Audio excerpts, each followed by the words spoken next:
All right. Good evening to everybody in Europe. You're welcome. We are starting super early on U.S. time just for you. No, actually, I think it's because Eric has a social life or he had something going on, so he actually has to do this a little bit early. But by the way, you benefit. So I am here with the famous mixologist, Eric Manning. How you doing, Eric? I'm just keeping it as real as the streets. You look it. And of course, we were going to get Than from Exploring Reality, but we couldn't because he's busy. So we got a time machine, went back in time and got the high school version of Than. What's going What on, happened guys? to you? What happened? You look so different. Yeah. What happened? I moved from Canada, and the air in America is just made me youthful. That's all it is. Well, if you come to America, you should get fatter. That's how this works. What are you talking about?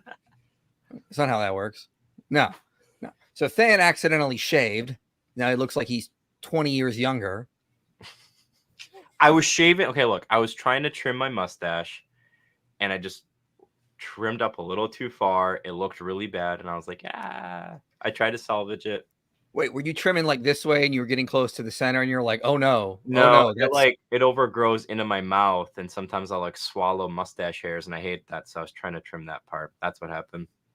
Yeah, it happens. All right. So why are we here today, Eric and Than? Well, I will tell you all. It's that Satan is back. So we all remember the documentary, Satan's Guide to the Bible, and we did a response saying, hey, look, I get it. You guys are attacking fundamentalists, but that's not the whole story. There are plenty of other more intellectual ways to deal with some of these issues. We got a response like 2 months ago or so from Paulogia and Satan himself. And I was like, do we really even need to respond to this?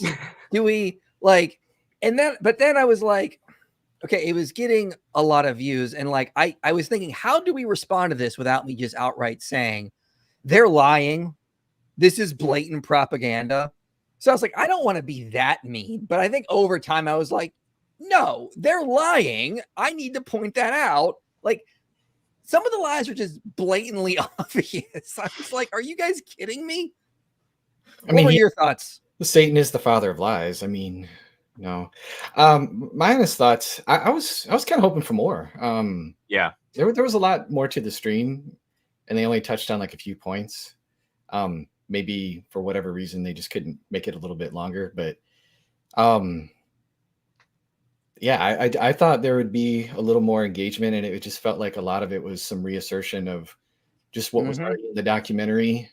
And here's a couple scholars that back up our view, and I'm not sure why their voices sounded so weird. I don't know if they were just recorded something. I almost thought they were AI for a second, but I'm sure it was just a recording, and Paulogia was trying to trim up the audio as best as he could. But it was just kind of like, again, a asserting of what they already said. And by the way, we have scholars on our side, and they're basically like scientists. They're like Spock, how objective they are. And you guys are just YouTubers. So there was some condescendingness to it, and you're just apologists. And it's just kind of the same old standard kind of fare, but with Satan, I guess. Let's just throw a bunch of one-liners as a way to compensate, because we don't have like an actual response to the counter scholarship. Yeah, and when we get to the New Testament section, I mean, there's just going to be like some blatant issues there. I mean, apparently we've got no evidence the gospel authors use scribes, guys. Did you know that? I didn't know that. I guess we'll have to look at what some of the early sources say. Yeah. I mean, where is that spelled out exactly, specifically? Yeah, there were some strange arguments in there. Yeah, that's what the biggest thing. When I was even talking to Eric about this, just the two of us, it's just kind of filled with a lot of epistemological issues too. Like, put the one-liners aside and all that stuff. When they do try to make an argument or try to make an objection, it's typically just filled with really bad epistemology, which is like another reason it was a big letdown. And we'll kind of probably get into like pointing out those flaws. Yep. All right, so we'll get into it here. Thank you for the super chat there, Kevin. Thank you on behalf of us all Europeans. You are very welcome, Kevin. Thank you for the super chat. We are always happy to include the Europeans in this because you guys definitely need more apologetics out there. So we'll do what we typically do, ladies and gentlemen. I will bring up the video. We will play a section of their stream. And let me get this pulled up here. And so we will play a section of their stream. We'll respond. We're not going to respond to everything, obviously, because we don't want to be here for 8 hours. And we don't feel like we have to. I mean, some of the response was also to Trent Horn. We don't feel like we have to respond to everything they responded with Trent. Yeah, I mean, I'm gonna defend Trent a little bit here because oh, sure. Consider him a friend. I think he's a great guy, but I mean, like, yeah, I mean, guys, there's no other way to put it. There's a reason I titled this as it is. It's propaganda. This is blatant propaganda. We said Satan's Guide to the Bible is propaganda, and you expect when they're going to defend themselves by going, no, this isn't propaganda. I didn't expect them to just be like, double down and just push more of it out. I mean, that's what happened. I mean, when we get to like 10 minutes in, there is just a blatant lie that I am just going to be like, are you guys even trying? But yeah. All right, let's dive right in here. I have one section I want to start here with. YouTubers, I'm Satan, the adversary. Satan means adversary. Calling me the devil is so untrue, and it pains my felt heart. The devil is a New Testament Zoroastrian appropriation. Say that 5 times fast. How many times have we heard that, guys? Too often. This is like a one of your bad TikTok arguments that you come across, Mike, at this point. Okay, yeah. So, first of all, to say that with such confidence is like, I thought we weren't supposed to do that. I thought we couldn't know what happens in the past, but now we can know it's definitely a Zoroastrian appropriation. There are theories it is, but I mean, like, if you just look at a lot of what's going on with the Zoroastrian religion, it was evolving over time. Their texts don't even date to any type of pre-Christian era. So you basically have a culture that's being destroyed by invading Islamic ideas, invading Christian ideas. And so they're changing, they're adapting over time. So how do we not know that they were not just borrowing Islamic and Christian ideas over the years? Now, I'm not saying that we do have like secular sources on what the Zoroastrians believed from like earlier Greco-Roman writers, but it's so general, it doesn't prove the point here. And just to make a correlation idea like that, hey, we find this in Zoroastrian, therefore, well, not really. The Zoroastrian religion is not like Christianity devil. It's more Manichaean. It's good God and evil God. Whereas in Christianity, it's one omnipotent God and there's a rebellious angel or seraph. It's not that thing. If it was borrowing from Zoroastrian ideas, like let's say these scholars are wrong and all their theology predates Christianity, we would expect Christianity to have been more Manichaean, not Christian. And Manichaean is the idea that there is a good and evil. They're constantly fighting. There's two ultimate powerful gods. One is good, one is evil. That's more about what Zoroastrianism tends to become. So how do we know that the early Jews got the idea of the devil from that and not just from interpretations and commentaries on their own scriptures, like looking at trying to figure out who the serpent is, trying to figure out different passages in Isaiah or Ezekiel? Guys, have any thoughts on that? No, not really. Yeah. Not really. Yeah. The only other thing I would add on that before we move on is, look, again, there are similarities between Zoroastrianism and Judaism, but the one thing to also keep in mind is that just correlation is not causation. We know there are similarities between the flood account and Epic of Gilgamesh and the flood account in Genesis, but scholars like Mark S. Smith don't think one was copying the other. It's far more likely they just come from shared cultural backgrounds, shared oral traditions. The same could be the case for Zoroastrianism and Judaism. They have shared cultural backgrounds and they could have similar ideas. One doesn't have to be stealing from the other. So I point this clip out to just sort of say like, hey, we get accused all the time of overstating our case. And yet here we are getting like a definitive claim from those two that no, it really was appropriated from Zoroastrianism, which the evidence doesn't really show that. It far more likely that there's either a shared cultural background or Zoroastrianism changed over time to eventually get us to the version we have now because they were dealing with Islamic and Christian influences. So, all right, I'll move on. We'll play the next section here. We'll move up a little bit to get to the real meat of the documentary. So this is where they're going to start bringing in some scholars to respond to us. Film argues specifically against evangelical Christian beliefs about the Bible. Biblical inerrancy, the notion that everything in the Bible, including the historical narratives, is absolutely without error, is a major foundation of evangelical theology. This film points out that this doctrine was detailed in the Chicago Statement on Biblical Inerrancy, a document formulated in 1978 at an evangelical conference on the subject. Part of the problem highlighted by the film, then, is that by sticking to this rigid definition of biblical inerrancy, evangelicals are often forced to defend the morally and rationally indefensible. All right. He kind of admitted the point we were trying to make, which is that this documentary is attacking this fundamentalist view of Christianity. It's not attacking more like the full picture of conservative scholarship, the nuanced views, the views in the between. It's just said like it's all this evangelical fundamentalist stuff, which is the very point we were making that was a problem with it. And this scholar just admitted what we were trying to say. I will notice in that clip too, he didn't actually call out fundamentalism. He just called out evangelicalism. Mm-hmm. And this has actually been like on the top of my mind recently, because a lot of people just call random things evangelical and fundamentalist. And I'm starting to think like, I don't really know what that word means anymore. Like, Alvin Plantinga had a pretty good take on that. I won't repeat it here.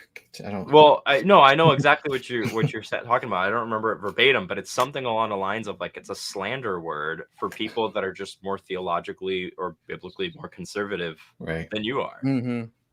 And it's like, yeah. So what are we actually doing here? I mean, the whole point of it to me when I saw the documentary originally was the whole idea of it was like your scholars really don't count because they have a commitment to inerrancy, and so they're going to have to defend, like defense attorneys, whether their client is innocent or guilty. They're just going to defend this no matter what, right? And they kind of discount the idea that like, well, maybe some Christians are actually Christians, maybe because of the actual evidence that they actually have, and that they are taking the information, or apologists even are taking information that they've found that is convincing and saying like, hey, here are the proofs, here are the things that I think are rationally compelling based on me trying to look at this thing as unbiased as I can. But they have to like just assume that like, no, you're a Christian, therefore you're biased, you're committed to inerrancy, therefore you're going to just defend this no matter what, no matter how goofy it is. And that's just poisoning the well right out the gate.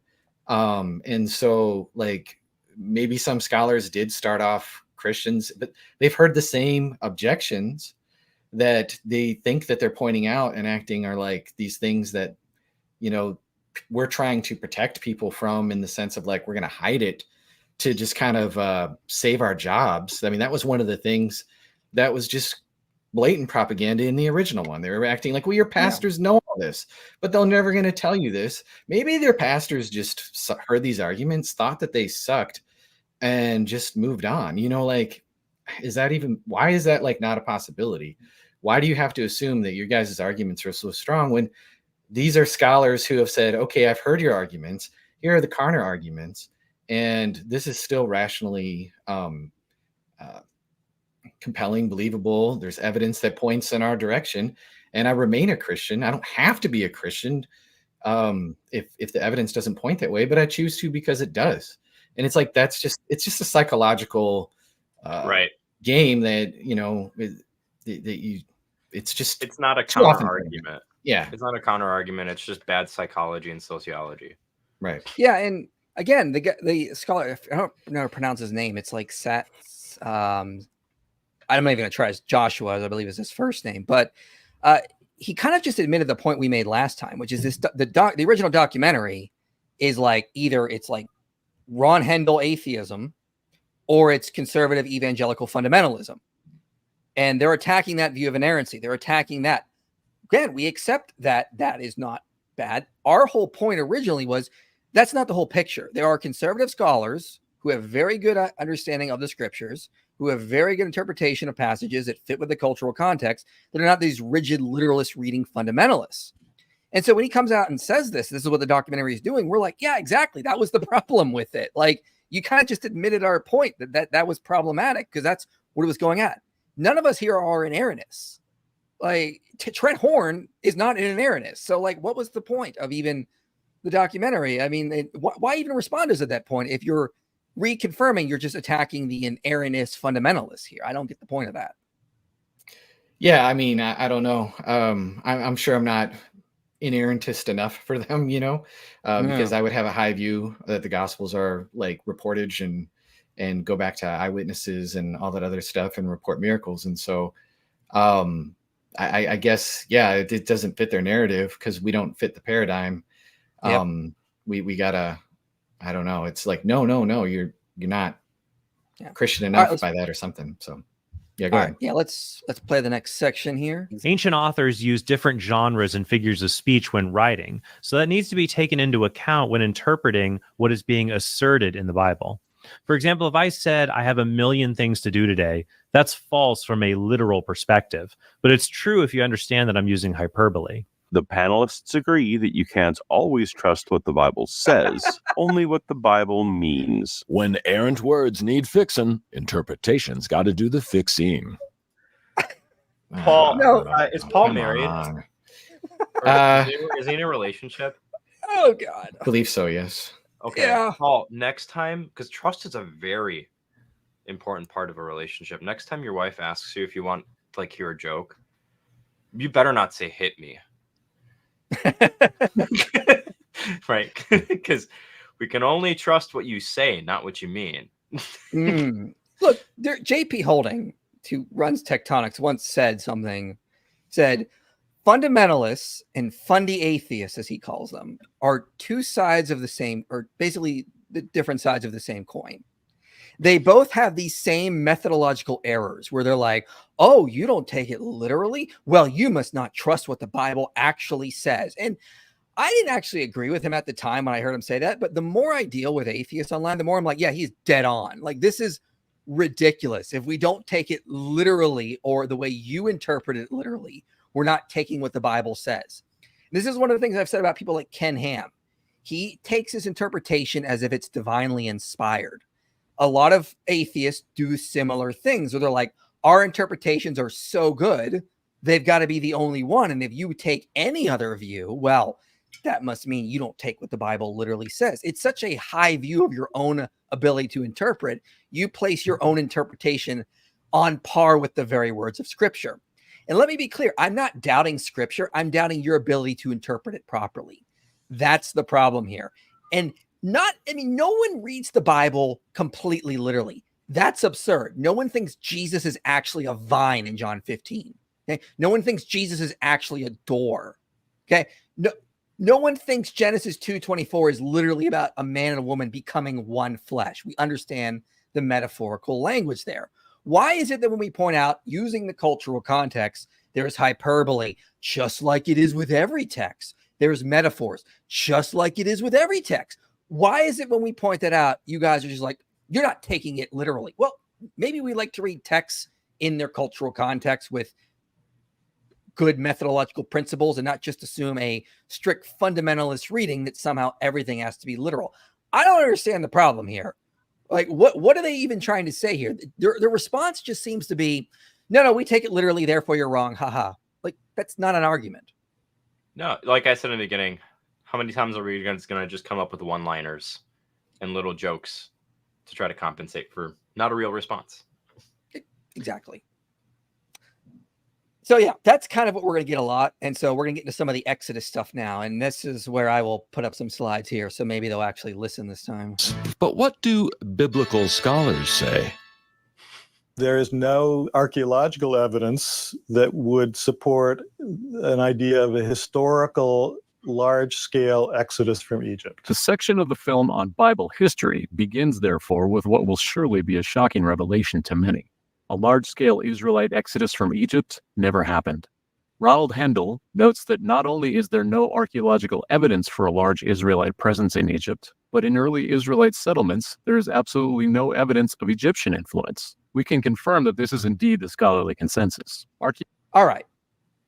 Since they're not going to actually watch the videos I put out on evidence for the Exodus, let's just actually go through some evidence of Egyptian influence. I mean, they're not going to actually watch Exodus Rediscovered. Let's just bring Exodus Rediscovered to them. So, all right, let's get my slides up here.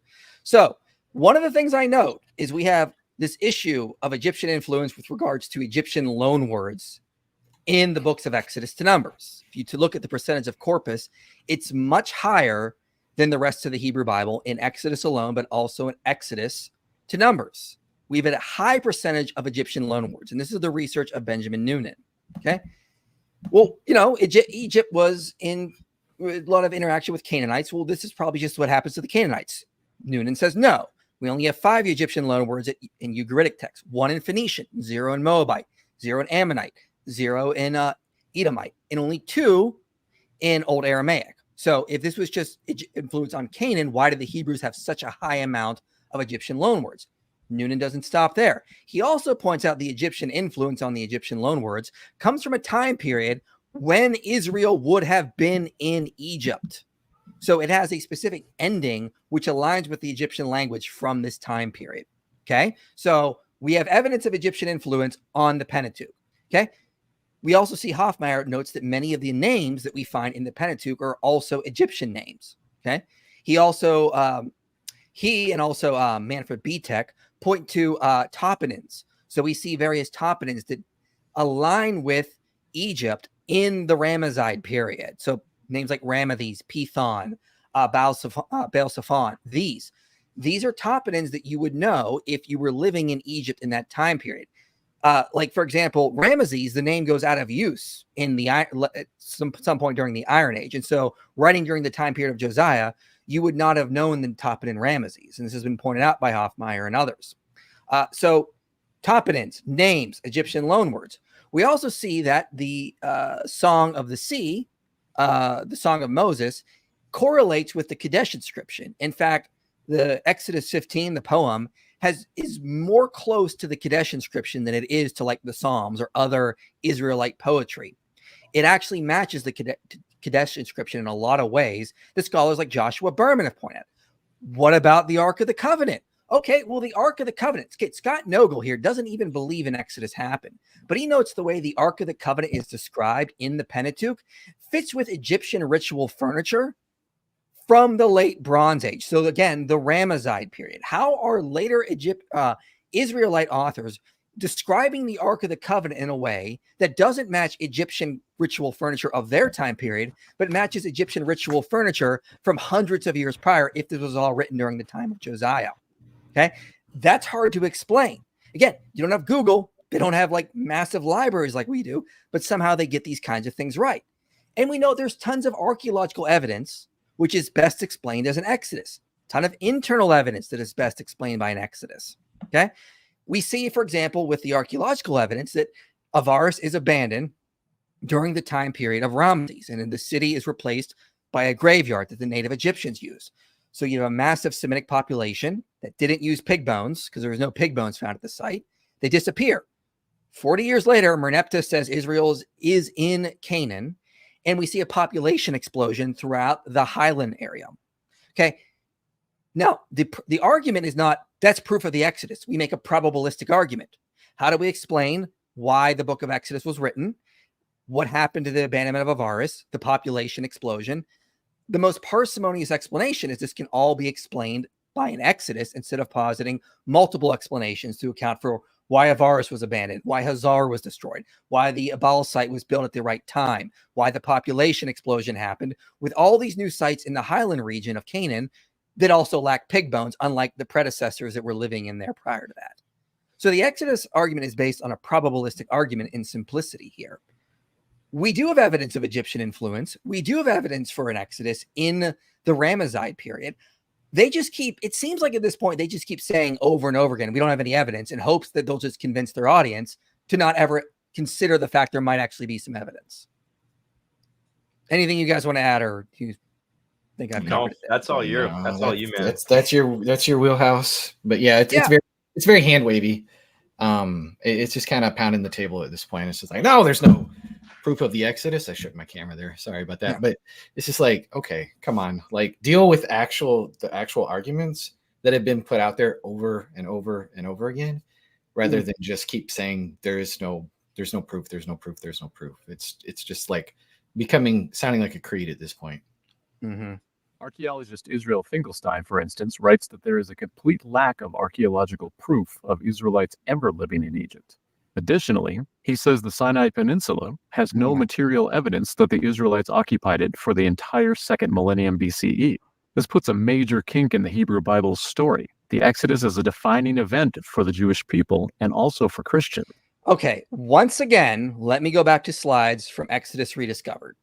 I think I may have even made a little bit more this time. Okay, Richard Elliott Friedman. He says, skeptics assert that we've combed the Sinai and not found any evidence. That assertion is just not true. There have not been any major excavations in the Sinai. So sure, you can say we've not found any evidence of the Israelites wandering because we haven't looked. Okay? Brooke Halpern says land armies did traverse that terrain without leaving detectable archaeological evidence. So like Ramesses crossed it with a giant army. He didn't leave any evidence we're going to find 3,200 years later. Okay. Semi-nomadic people and continual caravans crossing do not leave special unidentifiable ruts in the hard gravel or the soft sand. One rut looks like another. Nor do they usually leave inscriptions with labels identifying the travelers or the herders and the date of their migration. Ernst Knopf quibs that pottery does not give passport information, and almost never it is possible to identify the nationality of a cooking pot. The archaeological invisibility of tent-dwelling nomads, as well as transient caravans and migrants, and the lower classes of sedentary populations make it difficult, though not impossible, to find some scattered traces.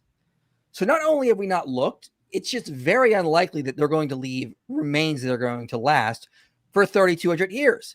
And then you got to deal with the environmental factor. So Ben Yosef notes that in southern region of southern Jordan, so in the area of Edom, massive floods have washed away an exorbitant amount of the data of people that would have lived there throughout the region. The same is true for Kadesh Barnea. It's a floodplain. So like, of course, we're not going to find a lot of evidence. What do these people think we're supposed to find? Like a rock that said Joshua was here? Like, that's just not how this is going to work. So these arguments just simply don't work when you look at what experts on this have actually said. But Michael, scholarly consensus says so. So, you see? So, like, I mean, and I just want to point that out because that's what this documentary is kind of a lot about. Is like, well, scholarly consensus. Well, like, I don't care what scholarly consensus says if their arguments are bad, and clearly there are scholars, as Michael is pointing out, multiple scholars who are scholars, like, who disagree. Why do they not count? You know, it just. I don't know. It just kind of becomes a circle at some point with their reasoning. It's like, well, they don't count because they're biased. So I don't know. Yeah. And again, this is not like a conservative book, Israel's Exodus and Transdisciplinary Perspective. This is various scholars writing various different theories, contradictory ones. Okay. This is not like a tip to conservative scholarship, but they even note like there have been hundreds of generations of Bedouins that have lived in the Sinai. We found no evidence for most of them. Like, that's just the way it happens. Yet you're going to tell me about 25,000 people crossing the Sinai over the course of a couple of years, spending some time in Kadesh Barnea for maybe a generation before moving into Canaan. They're going to leave remains that are going to basically last for 3,200 years. No, that's not how this works. Archaeology is messy. A lot of stuff has been destroyed by weather, climate, other people living there, site leveling, these types of things. I don't know. I don't understand how that argument has been made so often and yet it is still used. It doesn't work. I don't understand why they think that's a good argument. All right, let's play the next section here. Perhaps shocking to some, the panelists don't dispute this. Many Christian biblical scholars would agree there's no evidence for that large of an exodus.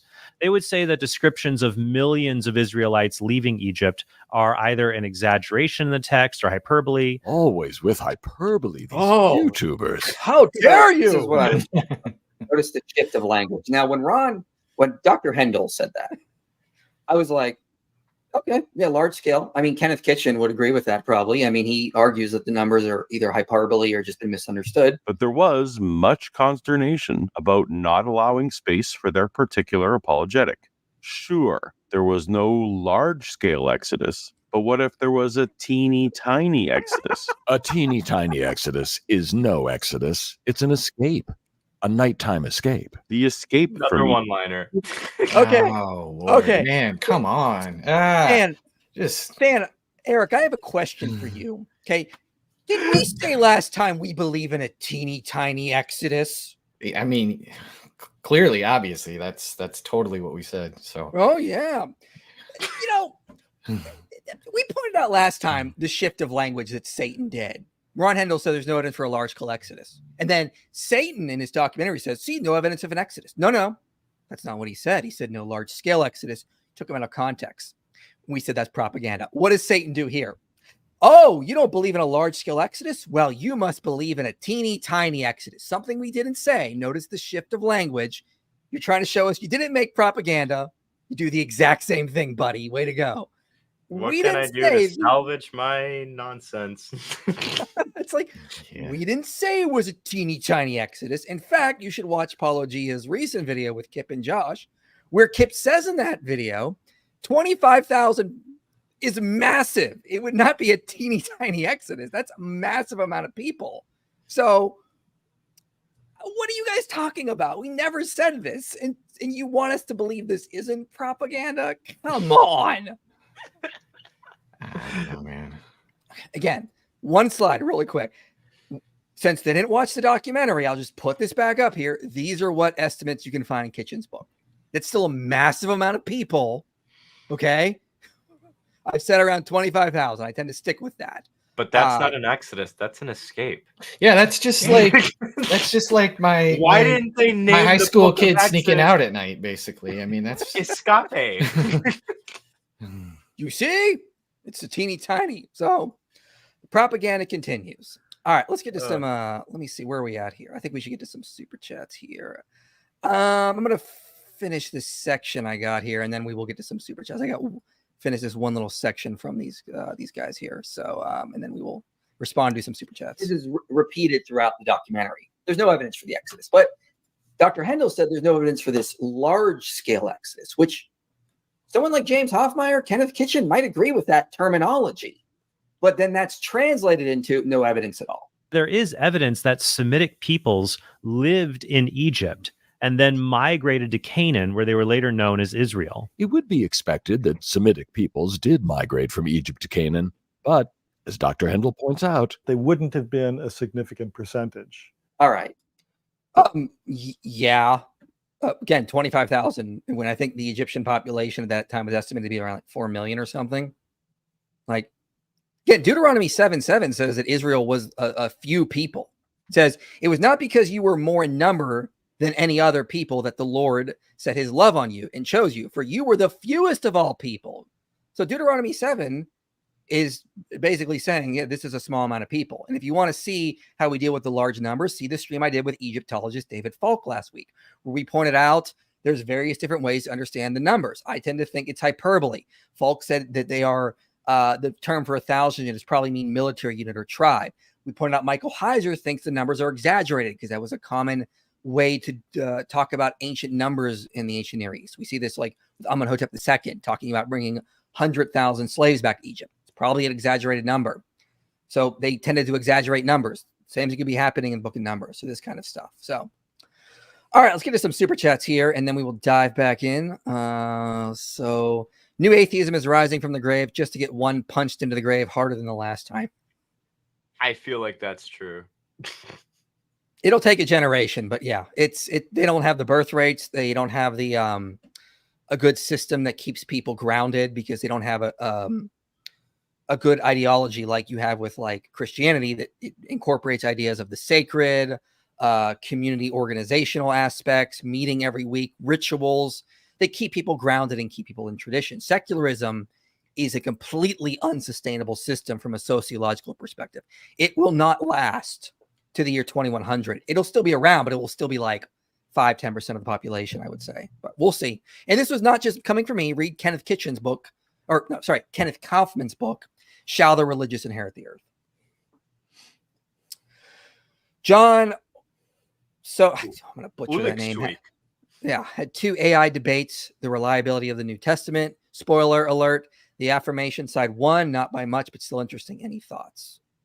Interesting. I've not heard of that. I've not heard of it. Yeah. Lies like the virgin birth, talking snake, talking donkey, seas parting, man walking in water, rivers turning red. Yep, y'all real and observable. Dude paid $6 to insult you. So okay, cool. When- cool beans, buddy. when we argue for the Exodus, we don't say therefore miracles happened. Okay, we are arguing that everything we've argued is consistent with a naturalistic hypothesis of the Exodus. There was a large group of Semites that were living in Egypt. They experienced natural disasters. They interpreted it as their idea their God was calling them out. They left and they resettled in the Canaan highlands.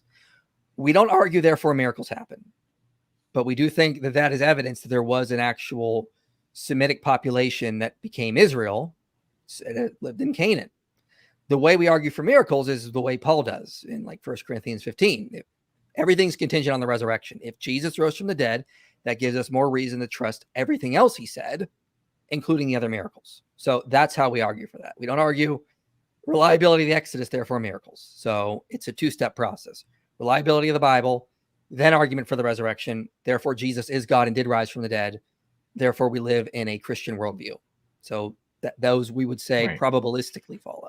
Right. Jesus affirmed the Old Testament, at least like broad outlines. He definitely did.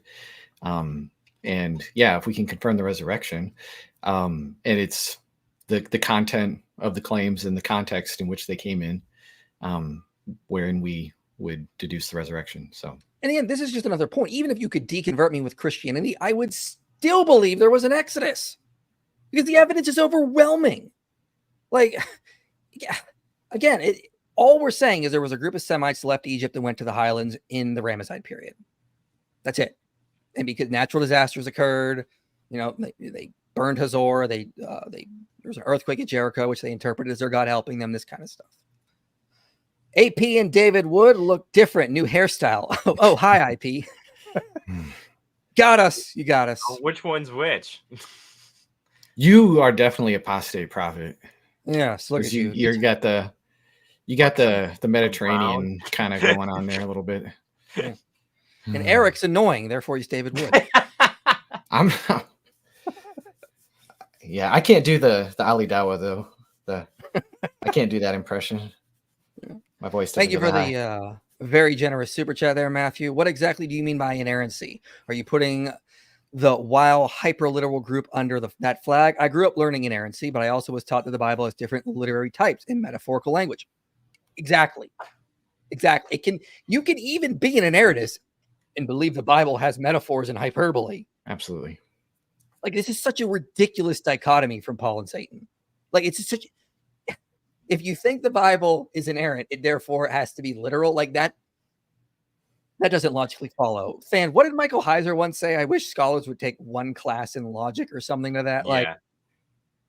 Oh, no, he said something along the lines of like it should be necessary for people in like Bible studies to take classes in logic, and I would agree with him because there's just so many issues going on.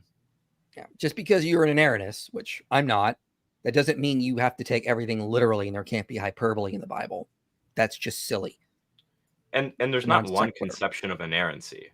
Like, right. If you look throughout various theologians and writings throughout Christian history, you're not going to find one unanimous conception of what inerrancy is and what it means and what it binds you to or not.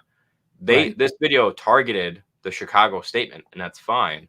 But if I believe in a different model of inerrancy that I hold to, you have to take that on to disprove that. You can't just be like, this one model doesn't work, so bye. You see? I think they just want to deconvert people, LMAO or LMAO. I mean, Paulogia has been pretty explicit that he does. Yeah.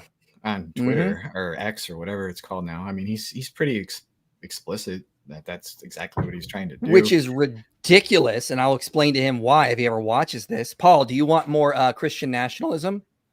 Do you want more political religions? Because that's what you'll get, and this is what the sociological research shows. See my video. Does Christianity cause Christian nationalism? Studies have shown that when you convert people from traditional religiosity, they just get political. They reinterpret their old religious symbols, especially if they stay on the right. And that tends to happen when people deconvert. Some people go to the left, some go to the right. It's never just one or the other.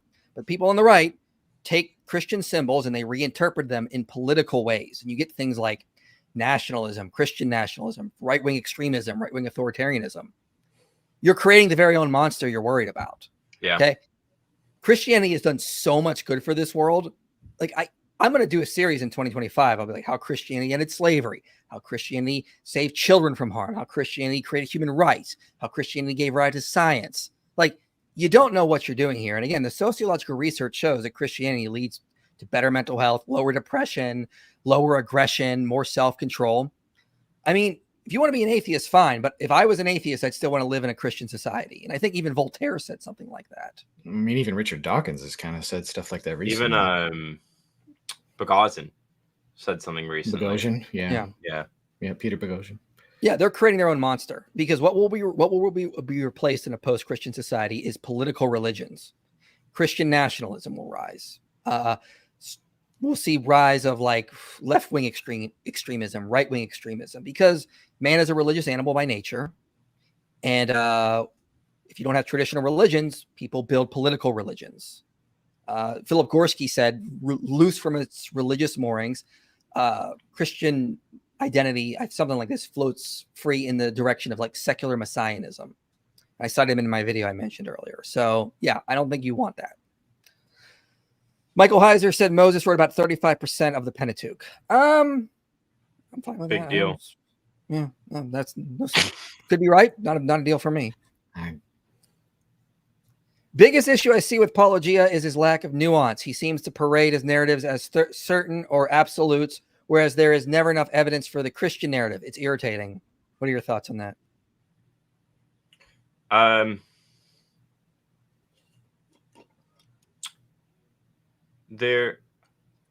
I'll keep my mouth shut on this one. I don't want to psychoanalyze. Like, it's hard Yeah, for me to, I don't want to make this personal. Like, Paulogia has said he wants to deconvert people, so we can talk about that because he said that. But sure, I don't. This just seems like a character attack, and I don't want to go down that road. Yeah, if you think, and I mean, in one sense, I wouldn't even fault Paulogia for wanting to convert people. In one sense, if you think an ideology is harmful to people, and that's what you really believe, then I mean, it's understandable, right? But yeah, I don't like getting into the psychoanalysis. I feel like the other side does a lot of that. And I don't like it when I see it coming from them. So I don't want to like turn it around and do it to them. So exactly. Right. Yeah, I want to employ the principle of charity as much as I can until I can't. That's what I tend to say. But yeah, again, there's no reason to think Christianity is harmful. Right. I mean, sometimes they'll bring up things like, well, Christians, like they're fighting against science being taught in schools. Who do you think has been more successful at bringing Christians around to evolution? The atheist community online, or people like myself who are saying, hey, they're compatible?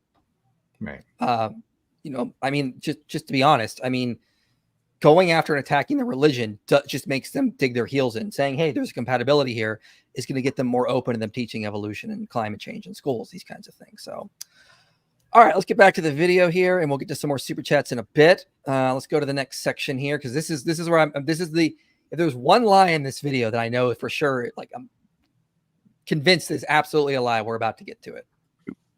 If the panel thinks that their admissions here wouldn't be shocking news for the average pew-sitting Christian, they should have no problem with the documentary that does the teaching that they should be doing. Amen. Really? Bro, what? That doesn't really. That don't make no sense. Really, we've not been doing the teaching. What do you think we do on our channels? Like, I was at a church in March teaching this very stuff on the Exodus. Right. No one was shocked. Everyone was like, "Oh, that makes sense." Like, this is a blatant lie. This is a blatant lie. We have been doing the teaching. I've got videos on why the numbers of the Pentateuch are idealized. I was on Gavin Ortland's channel, like 2 or 3 months ago, saying the same thing. I did that in multiple interviews. What do you mean we've not been doing the teaching? You guys have told on yourself. Gavin's a pastor. Or, I mean, he's not. He was a senior pastor, but I mean, it's not like people aren't asking us, like apologists, to come speak in their churches and talk about these different kinds of things. I literally had a teaching job at a Christian high school teaching this stuff. Yeah. So does our friend Stephen Boyce. I mean, like yeah. So, and next month I will be teaching an 8-week course on this stuff to adults at a different church. Like, these guys need to get out more. That's what we're trying to say. You accuse us of being in a bubble, but it seems like you guys are also in a little bit of a bubble. Like, Bill and Eric, they're telling on themselves. They've not actually been paying attention. They claim they've studied all the evidence to know we're wrong, but they just basically told on themselves they haven't actually looked to see what we've argued. Like, because we've been talking about this stuff for ages. Right. I've been going on since like my series on Genesis, why the numbers of the Pentateuch are idealized. Right. Like, I'm all like, it's incredibly dishonest for them to even say that about us. Not only does it show their ignorance, but it's flat out lie, because we have been. So, and like, come on, are you guys really just flat out lying? Like, okay, like, tell your audience we've not been doing this. Thanks for spreading the misinformation. Yeah. So when the archaeologists look at the material culture of early Israelite villages, they're continuous with the material culture of Canaanite culture. It's the same culture. What? Aren't Canaanites the bad guys? Hebrew is a Canaanite language, and the early writings from the Bible show a clear continuity with older Canaanite literature. Indeed. Okay, before we get back to Dr. Joshua there, let me put up some slides here. So, no, there's a very big cultural indicator that separates them. First, Kenneth Kitchen notes we do see changes in agricultural aspects. So as for the pottery, the early stuff at the early Iron 1 sites is closely related to the outgoing late Bronze 2 wares, but is due course the typical utilitarian Iron 1 wares were developed that are no longer Canaanite in nature or definition. So we see a change happening around this time. Again, we see Shiloh is resettled with distinct Israelite. This is coming from Finkelstein, mind you. Okay. Yeah. Okay. Finkelstein. So Iron 1 Shiloh indicating development of construction techniques and agricultural concepts already at this early stage of Israelite settlement. Okay. But the big cultural distinction is the lack of pig bones. So something happens the end of the late Bronze Age where the sites in the highlands just suddenly lack pig bones. The earlier Amorites living in that region had pig bones. All of a sudden, lack of pig bones. And we see an explosion of new sites. Okay, the new Israelite settlements are almost founded de novo. Okay, this is Dever, not in the ruins of destroyed late Bronze Age sites, but in the sparsely populated hill country extending from Upper and Lower Galilee into the hills of Samaria and Judah, and southward into the northern Negev. So here's a chart here. So you see late Bronze sites in Judah, Benjamin, Ephraim, Manasseh. Look at the explosion. 18 from 0 to 18, 0 to 52, 4 to 102, 32 to 147. So not only do we see some sort of new culture that's lacking pig bones, that has their distinct aspects that we know are Israelite sites, like at Shiloh, like there's a distinct new Israelite aspect there. We see an explosion of people. Where did they come from? I don't know. Maybe Egypt. And again, if you want to cite Dever or Finkelstein's argument, see Exodus, Rediscovered Conquest. I respond to them there by citing Kitchen. So no, we actually do see evidence of a new culture coming in. We see an explosion of new people that lack pig bones. And everyone agrees these de novo sites are the beginning of the Israelite culture that's happening in that region. So no, we do see evidence. And again, this is also factor in the evidence I talked about earlier with the Pentateuch having Egyptian influence over it in terms of loan words, in terms of names and toponyms, these kinds of things. So no, we do see evidence of influence. And we noted this last time, so I'm just going to reassert. No, we see the evidence. Indeed, linguists have confirmed this. Alan Ross writes that Hebrew is a subset of the Canaanite group of languages, which are part of the Northwest Semitic language family. Finally, the documentary says... All right, stop there. So Benjamin Noonan has written on this extensively. Hebrew is an amalgamation of languages. It borrows from so many, and Egyptian as well.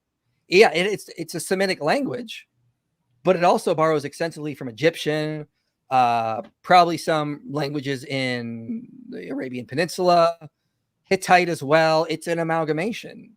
So yeah, it's a Semitic language because the people that came out of Egypt were Semites, not Egyptians. So we would expect them to have cultural affinity to Canaanites because that's where they were originally from. But that's again, there's a lot more going on here. So any thoughts on that, or can I move ahead? I'm good. I'm good. All right, let's go on.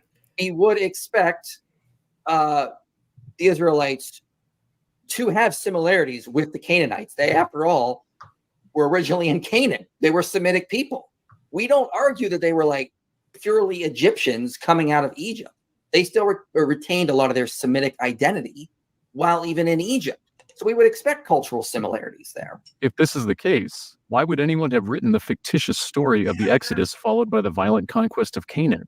John J. Collins answers in the film that the peoples of the ancient Near East engaged in what might be called competitive historiography. Than, do you see a philosophical problem there? Yes. Oh, golly, man. What the heck just happened? Could it possibly be circular reasoning or begging the question? It's fictitious. Therefore, why would they write that fictitious No, story? their hypothesis is right because they're not biased and they're scholars and not Christian YouTubers. You see? I mean, that's just blatant circular reasoning. Why would they write this fictitious story? Well, you're assuming it's fictitious. Like, again, Heiser said, I wish scholars would take one class in logic, or it should be required. But you got to follow this consensus. These guys know. Like, it's just to maybe for the audience to make this explicit, like what the philosophical error is here, is we have reasons for having this Exodus hypothesis being true against their reasons for thinking this Exodus hypothesis is not true. They come through, presuppose the not true hypothesis, and then paint their competitive historiography hypothesis as this is what actually happened, without really presenting us much reason to buy their whole bundle of theory. So there's no inferences being made. There's nothing. Mm-hmm. Correct. Real quick, I want to say something I forgot to say. I skipped over the Star Wars sections because sometimes Disney gets weird with copyright. I don't know how Paul has not got flagged for having a bunch of Star Wars clips, but they made an earlier comparison that when we sort of say these things like the Bible doesn't, pushing that analogy, the Bible doesn't mean what it says. And they said, well, this is like when Obi-Wan told Luke his father had died, but really it was Darth Vader. No, that's not a good comparison because Obi-Wan was being intentionally misleading in his own culture. The biblical authors were not. We just have a different culture that causes us to misunderstand what they were saying. So the Bible's not been deliberately misleading people for thousands of years like Obi-Wan intentionally misled Luke, because we just have to study the cultural context, understand what they meant in their culture. So that's a false analogy. I just wanted to point that out. It's misleading to them because they probably are just treating inspiration of scripture to mean straight up dictation. Yeah. Right. All right. I think we're good on Exodus. Anything you want to add before we move on to the second Thessalonian stuff? I think we're good. Yeah, I think we've covered this ad nauseum. They've not dealt with the evidence. They're just assuming the conclusion they want. And so let's jump ahead to the Thessalonian stuff. Oracle scene. There are 13 books that claim to be written by Paul, but scholars are pretty confident that Paul did not write 3 of those books, 1st and 2nd Timothy and Titus. 3 All right, Eric, when you're ready, just tell me to stop and then we can put your slides up. others of them are hotly debated by scholars. Like probably the majority of scholars. What's that? Sorry, I was going to say it's like a 3-minute long thing. There's a couple arguments here. I'm just kind of setting it up a little bit, so you can let it go for a little bit. It's totally all right. Yep. Let's let it go for a little bit.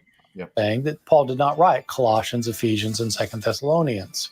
Of those 13 letters in the Bible that claim Paul's voice, only 7 are really from Paul. Only 7? For me, when I read Ehrman's book Forged, and I know it's kind of more of a popular level treatment, he has a more academic version of the same book basically, but it was the moment that I'm like, if somebody's going to say biblical scholarly consensus, I'm going to probably look at them and say, okay, so what? What are the arguments? Marco Marina is a historian with a PhD in ancient history who teaches courses on the history of Christianity and the Roman Empire at the University of Zagreb, Croatia. Dr. Marina? This conclusion, drawn from analysis of writing style, thematic content, and other textual clues, aligns with what is widely taught in academic circles, even among professors of faith. Seminary secrets. For instance, the theology in 2 Thessalonians differs significantly from 1 Thessalonians. In 1 Thessalonians, Paul talks about the imminent return of Christ, giving a sense of urgency. He speaks of Jesus' return as something that would happen during Paul's lifetime. However, 2 Thessalonians takes a more measured approach, suggesting that certain events must occur before Jesus' return, which is a notable shift in tone and perspective. This difference, one among many, points to the likelihood that 2 Thessalonians wasn't actually written by Paul. You got some Thessalonian Christians. I You got guess you can Thessalonian stop right Christians, there. first of That's all. fine. All right.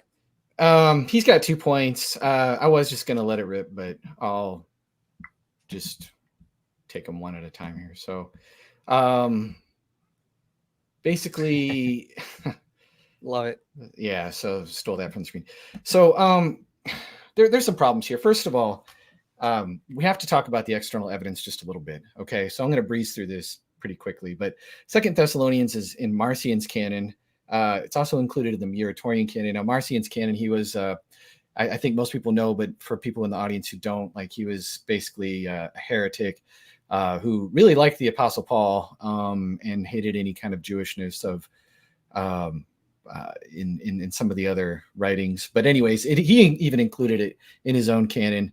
He thought it was written by Paul. The Muratorian canon has it written by Paul. It's directly mentioned by the church father Irenaeus. It's alluded to by Ignatius, Justin Martyr, and Polycarp. They quote it. Those guys are writing in the early 2nd century or mid 2nd century. And it's found in ancient manuscripts and just universally accepted. And so Dr. Dan Wallace says external testimony is strong or stronger.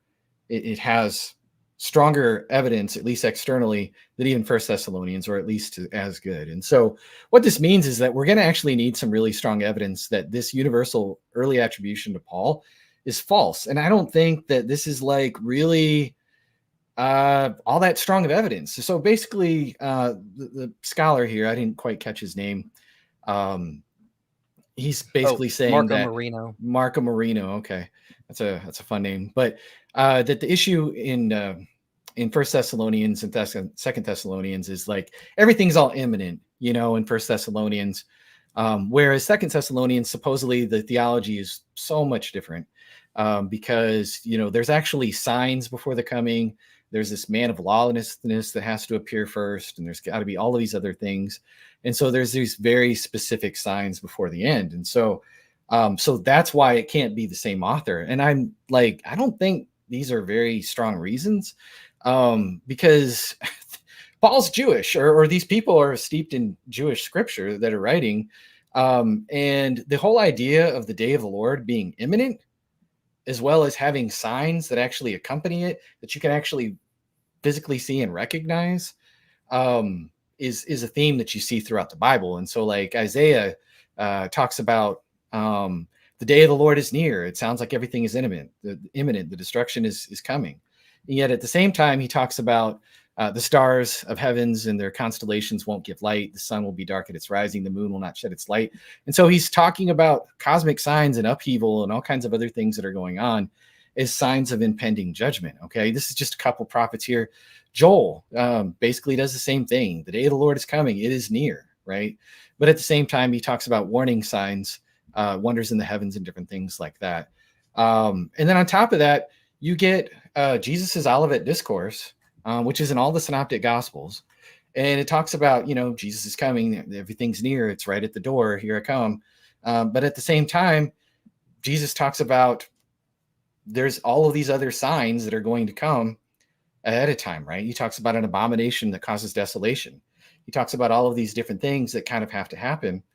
And so there are like things that are leading up before this day of the Lord that is going to happen. And so there are visible signs. And so my point here is just like in 1 Thessalonians, we read that Jesus is coming will be like a thief in the night. But reading the rest of the chapter, there's a whole list of events that have to happen first, including an apostasy and because he talks about the love of many growing cold and people falling away and different things like that, and an abomination that brings desolation.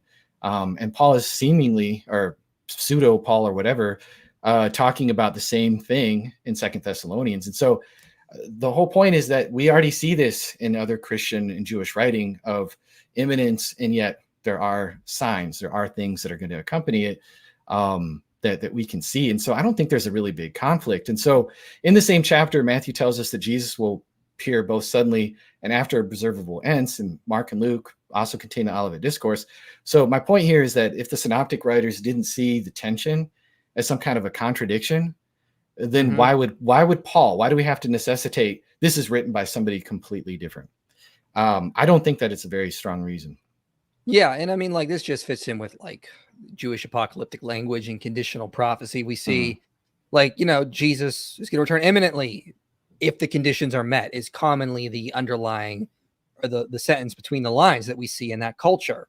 Like, said, you know, I'm coming soon, but you won't see me again until Israel says, blessed is he who comes in the name of the Lord. Paul adds the fullness of Gentiles has to come in. 1 Corinthians 15, all enemies have to be under his feet. Then the end comes.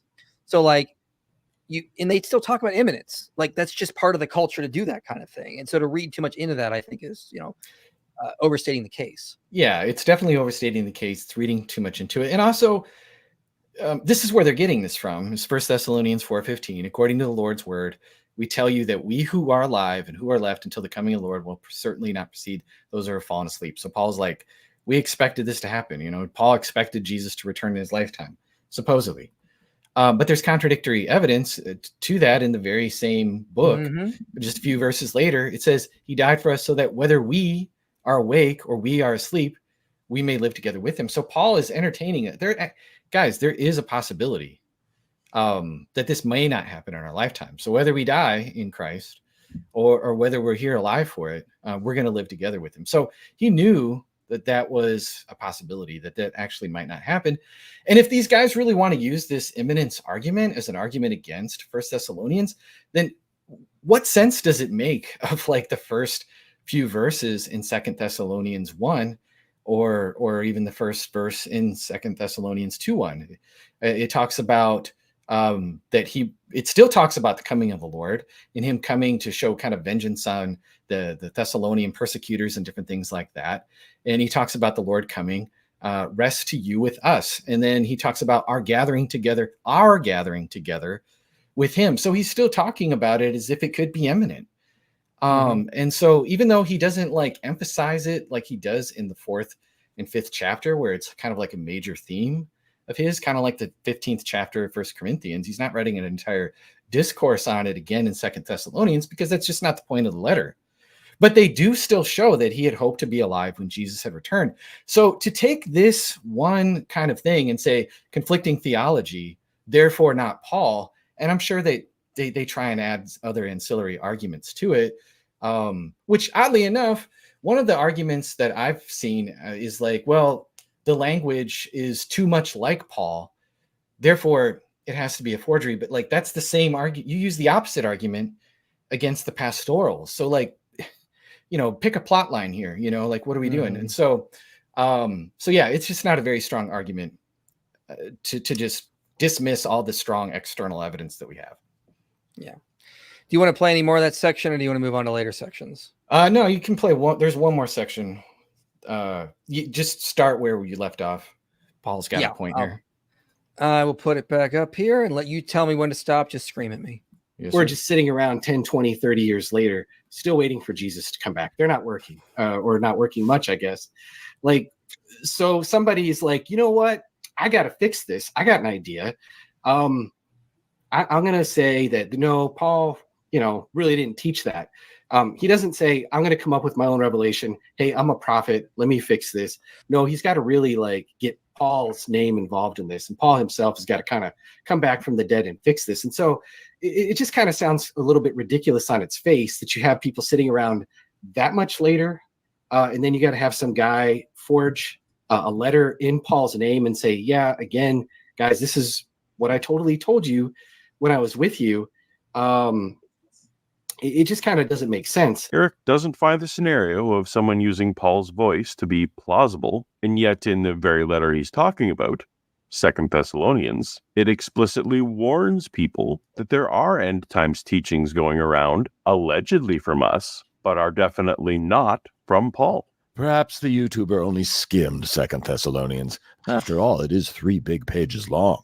So we have two choices. One, people other than the author of 2nd Thessalonians were pretending to be Paul, or 2, whoever wrote 2nd Thessalonians was pretending to be Paul and wanting to sow doubt about the authentic teachings. Either way, to paint this as an implausible scenario seems to be putting one's head in the sand. No, pathetic YouTuber. I thumb down my news. I don't know. Like, well, I don't get it. Anyways, all right. So Paul's saying, okay, Paul admits, or pseudo Paul or whatever, in this letter that there are fake letters from Paul allegedly floating around. And so, and this is based on the verse that you may not be quickly shaken from your composure or be disturbed either by a spirit or a message or a letter as if from us. And then the Greek here is basically as through us, which could be like saying like, or as if we had said such a thing, to the effect that the day will come. Okay, so notice something real quick here. Spirit, message, or letter. Okay, it's not just like fake letter. Right. It's like there's 3 different things going on here. And so I. Howard Marshall, who is a New Testament scholar, points out that there's a mixture of 3 things going on here. And that there's a misunderstanding of Paul's oral teaching that he was in town, or someone's later claim in the name of the Lord about what that particular teaching meant, or that his letter itself has actually been misinterpreted. It's not, he's saying that it's not like some mystery letter, either from another fake Paul, correcting fake Paul, or fake Paul correcting Paul. There's a mixture of any of these kinds of things that could be going on here. And it does make sense of the passage later on in the same context. In 2 Thessalonians 2:15, stand firm and hold fast in all the teachings that we passed on to you, whether by mouth or by letter. And so, in other words, Paul is saying, follow the plain meaning of my preaching and writing, not somebody else's creative distortion of it. And so what I'm trying to say in the argument is that the first letter of Paul's letter in 1 Thessalonians has parts in it that could easily be taken the wrong way. And again, I'm following Marshall here, and it could perfectly explain what Paul is correcting in the second letter. If we only had the second letter, we wouldn't know if it was about a fake letter or a misunderstanding of a real one. But since we actually have the first letter with some confusing parts about the day of the Lord, it actually does make sense that Paul was just clearing things up. The letter's grammar and style closely resembles Paul. Again, I said critics will try and say, oh, this guy's trying to sound too hard like Paul, but then they make the opposite argument when they're arguing against the pastorals. And then also think about the contents of the letter. Okay, there's this really confusing passage in 2 Thessalonians 2, where he talks about the falling away coming first, the man of sin being revealed, the son of perdition, and he sits in the temple as God, and he basically claims to be God. And then he says, do you not remember that when I was still with you, I told you these things? Okay, so he's like, this guy is either doing some really audacious fibbing, or there's some reality here. And where I think there's some reality is, think about the next part here. He talks about what is restraining may be revealed in his time, that the mystery of lawlessness is already at work. He who restrains will do so until he is taken out of the way.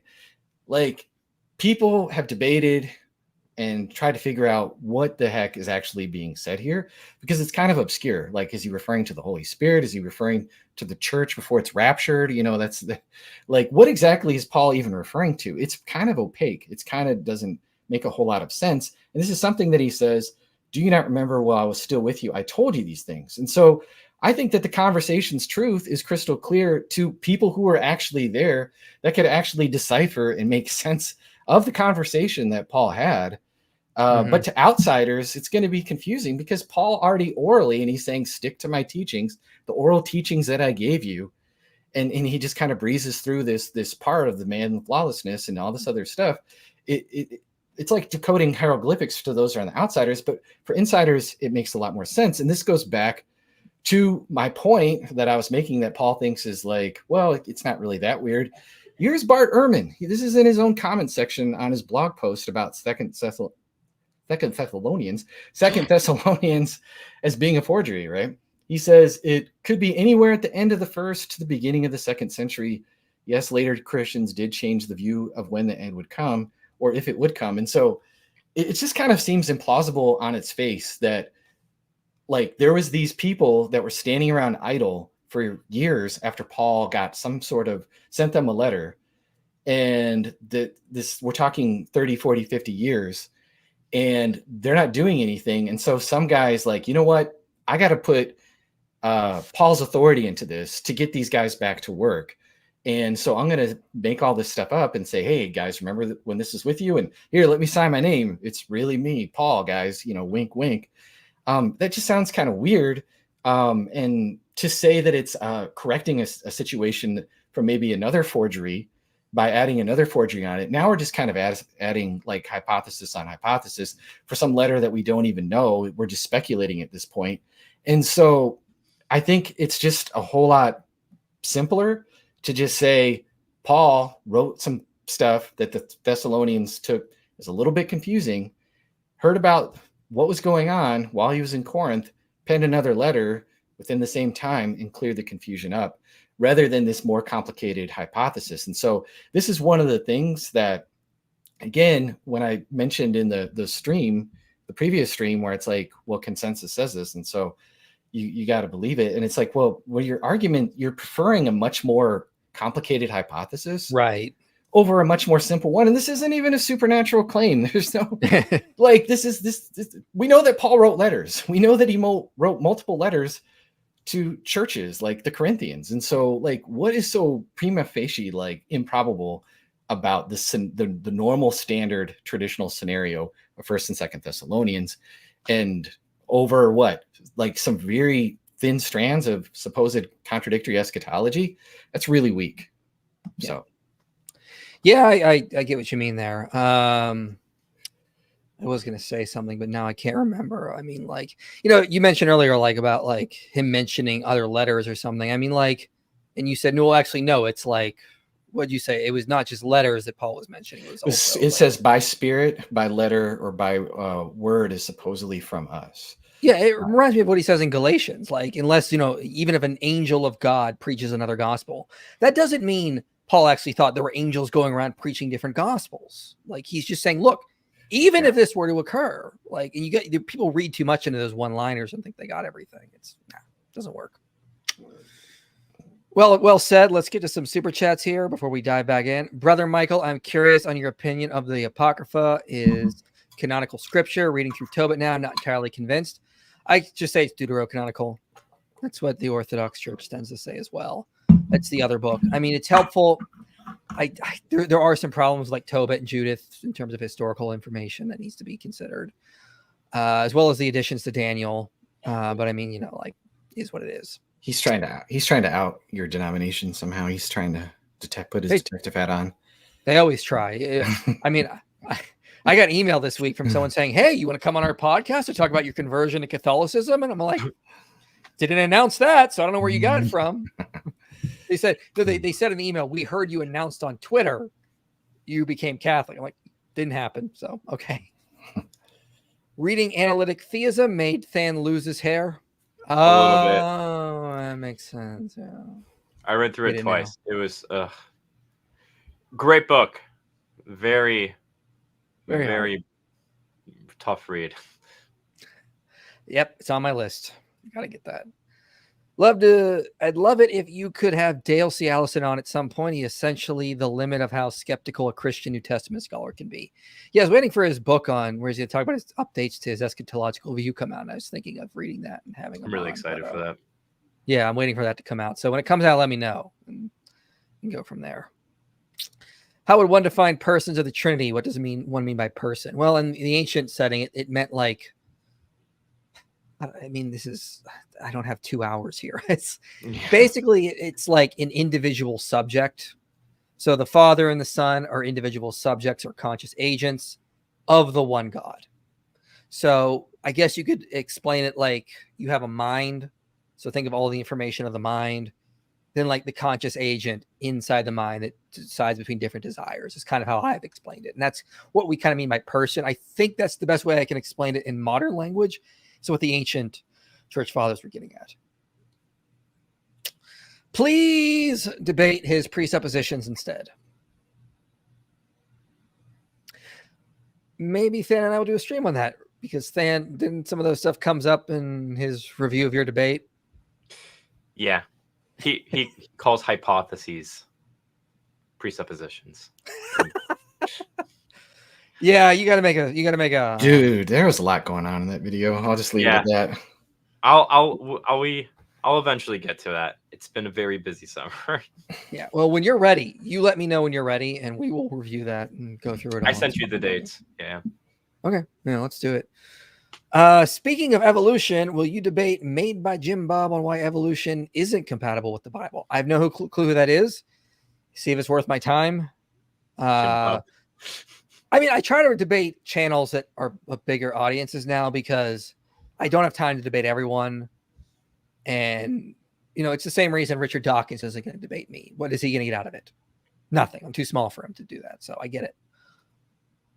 Does 100,000 population of Israelites even make sense with the population growth over time period from Joseph to Moses? No, I think the population of Canaan is around 30,000 or something in the beginning of the Iron Age. So it could be higher because that's what we know from the data, which is limited.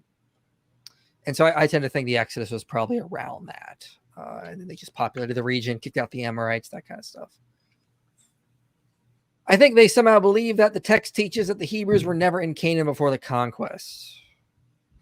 Maybe. I mean, but we don't even believe that because we think there was a mixed multitude that went up with the Israelites. So there were Canaanites that joined Israel in Egypt. It was part of the conquest. So, yeah, we would expect a lot of Canaanite influence there because Exodus says a mixed multitude went up with them. If you got an Exodus and Egypt's letting slaves go, who's going to go with them? The Canaanites. They want to go home. Eric, why don't you think Paul wrote 3 Corinthians? Oh no, because got him.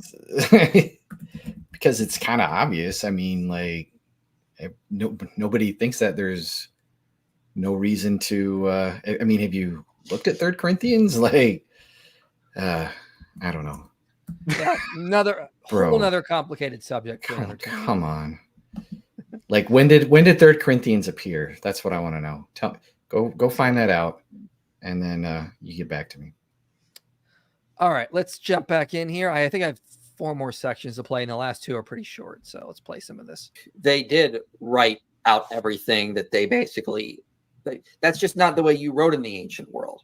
Let me just say, for the sake of the argument, I am willing to grant right here and there. Notice I said grant, not believe. I want to verify that I don't actually believe this necessarily. I'm just granting it. All of the disciples, including Jesus, were illiterate. Let me just grant that. I don't think Jesus was illiterate, but let me just say Matthew, Mark, Luke, Matthew, John, Peter, all of them illiterate. Who cares? That's not how people wrote in the ancient world. So here's a quote I have on the screen. He says, dictation was recommended over writing in one's own hand by Dio Chrysostom and famous personages. So there's no issue here with the fact that maybe John was illiterate. Maybe Matthew was illiterate. That would not mean they are not the authors of the Gospels that are attributed to them. This is a really just a bad argument. It's misreading scripture or misreading the ancient cultural context with modern eyes. Okay? Again, Cicero was educated, and he still used a scribe. As a historian, I have to ask, what's the evidence for that theory? Is there anything in the Gospels themselves that hints at this? No, there isn't. Are there any contemporary or near contemporary sources that support this idea? Any 2nd century Christian author claiming scribes were involved in the composition of the Gospels? Again, no. Quite a bit. Wow. Where to begin? Where to begin? So first, let me say this is just shifting the goalposts. We know people use ancient scribes. That was the cultural norm. They don't have to explicitly say every time they're using a scribe. Okay. And we also know scribes were in the Christian community. Paul used a scribe in Romans. Peter wrote through, I believe, Silvanus in 1 Peter. He says that.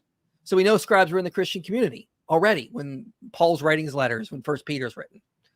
So right then and there, we already have a precedent. We already have circumstantial evidence that, yeah, scribes are being used. Anything you guys want to add to that before I get to my slides? Because I want to bring up Papias. I want to bring up the anti-Marcion prologue. Yeah, all I'll say is you're just making a conditional statement saying if they were illiterate, this still isn't a good objection because this could have been a possibility. Yes. Therefore, this objection doesn't really lower the probability of traditional authorship. Thank you. Like, I'm making it super explicit. That's all. It's shifting the goalpost here. But I mean, we do have, Mark, having become the interpreter of Peter, this is what Papias says, wrote down. So again, Peter's using scribe there, wrote down accordingly whatsoever he remembered. It was not, however, in exact order that he related the sayings or deeds of Christ, for he neither heard the Lord nor accompanied him. But afterwards, as I said, he accompanied Peter, who accommodated his instructions to the necessities. Okay, so Mark was writing down stuff for Peter. Anti-Marcionite prologue or anti-Marcion prologue. Mark recorded, okay, because he had fingers that were too small for the height of the rest of his body. He himself was the interpreter of Peter. What do we see what John says? Okay, this is for the Gospel of John. The Gospel of John was revealed and given to the churches by John while still in the body, just as Papias of Hierapolis, the close disciple of John, related, that is, in the last 5 books. Indeed, he wrote down the Gospel while John was dictating carefully. Wait, what was that? Papias wrote down while John was dictating? What was that? We don't have any evidence of scribes being involved in the Gospels? Okay, we do. Also, the Muratorian fragment says that when John was written, there were other brothers with him encouraging him to write, including Andrew. And what do we see at the end of John? This is the disciple who is bearing witness about these things and who has written these things, and we know that his testimony is true. So if anti-Marcion prologue is right, John was dictating, someone was writing down, there were other brothers with him, and we see this line in John, we do see an indication, it's not explicit, but it is an indication there were other people involved in writing this gospel down, what he was dictating. So, yes, we do see evidence for this. And again, we don't even need that because, again, that was the cultural norm for people to use scribes. I don't see why it's just shifting the goalpost. I don't know other way to put it. I just find it weird that like you would expect like within the Gospels itself, it sounds like he's expecting you to like read something like, by the way, I used a scribe for this gospel. Yeah. He's waiting for just to come in and say hi, like he does in Romans or something. I don't know. I would push back. Or other biographies, like, does Plutarch say that I'm writing through a scribe? No, he probably did, because again, that's how the way people wrote. And again, it's just I don't know what to do. It's just shifting the goalpost. And even with that, we do have evidence. Scribes were involved in the early Christian community doing this type of stuff. So, yeah. All right, let's play a little bit more here. A bit about how scribes were used in antiquity. They typically, not always, but typically wrote based on dictation. For example, Tertius is mentioned in Romans 16 as someone who wrote down Paul's words. But we have no evidence of someone from the lowest social strata, like the fisherman John, dictating a long, complex narrative. Most letters in the Greco-Roman world were short, between 100 and 1,000 words. The Gospels are much longer and more complicated. The Gospel of John has over 15,000 words in original Greek, with complex theological and philosophical themes. And what evidence is there that someone from a lowest class dictated such a narrative in Aramaic, which was then translated into sophisticated Greek by a scribe? All right, stop right there.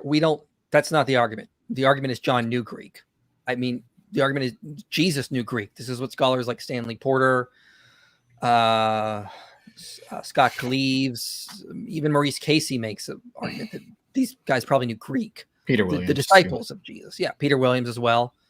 That's not the argument at all. And again, it depends on who you think John is. I know Eric thinks it's John the son of Zebedee, but if you read someone like Luke Vandewey, it's not. It's John Mark, who was someone wealthy living in Jerusalem. But even if it is John son of Zebedee, Craig Blomberg highlights Mark 1:20, where Zebedee had hired hands to help with fishermen. So this was not someone who's extremely poor. This is someone who comes from a father who had enough money to hire others to help him. But I mean, it could be John Mark or John the Elder, as other scholars have put forward. That it's not this idea they had to be such low class stupidity. Like that's just doesn't naturally follow. And even if John, son of Zebedee, is the author and he was that low. There's no reason to think that for the next 30 or 40 years, he's even more than that, because he's, we think he wrote it around like 90 or so. He's going around preaching the same thing, refining how he's teaching it, refining the flow, constantly doing this kind of stuff. He's going to be able to put out some sophisticated stuff, having been trained by Jesus and been doing this for so many decades. It's not like he was the same kid he was when Jesus was alive. Like that doesn't follow. Like they just weren't these stationary guys that never learned anything. Yeah. I mean, it's kind of like saying, somebody with only an elementary education could never write Macbeth. Okay. But we know that happened. We can see hints of John's background, and actually the way that the Greek style is actually pretty simple and uses a limited vocabulary, which suggests that his Greek might not have even been his first language. He uses the conjunction kai in a way that's similar to the Aramaic. I think the transcribing said Arabic. Don't give the Muslims ammo, you guys. Come on. Well, no, he said what is the Injil? No, I'm sorry. Yeah, he said Aramaic, but it came up. I just noticed that. But anyways, I'm sorry. I've been studying Islam lately, so I was like, no. Can't you see? This is evidence. This is proof of the Injil. Oh. Sorry. Which Aramaic, like you noted, was common language in the hometown of Galilee. And when he quotes the Old Testament, John, unlike Matthew, his words are closer to the original Hebrew than the Septuagint.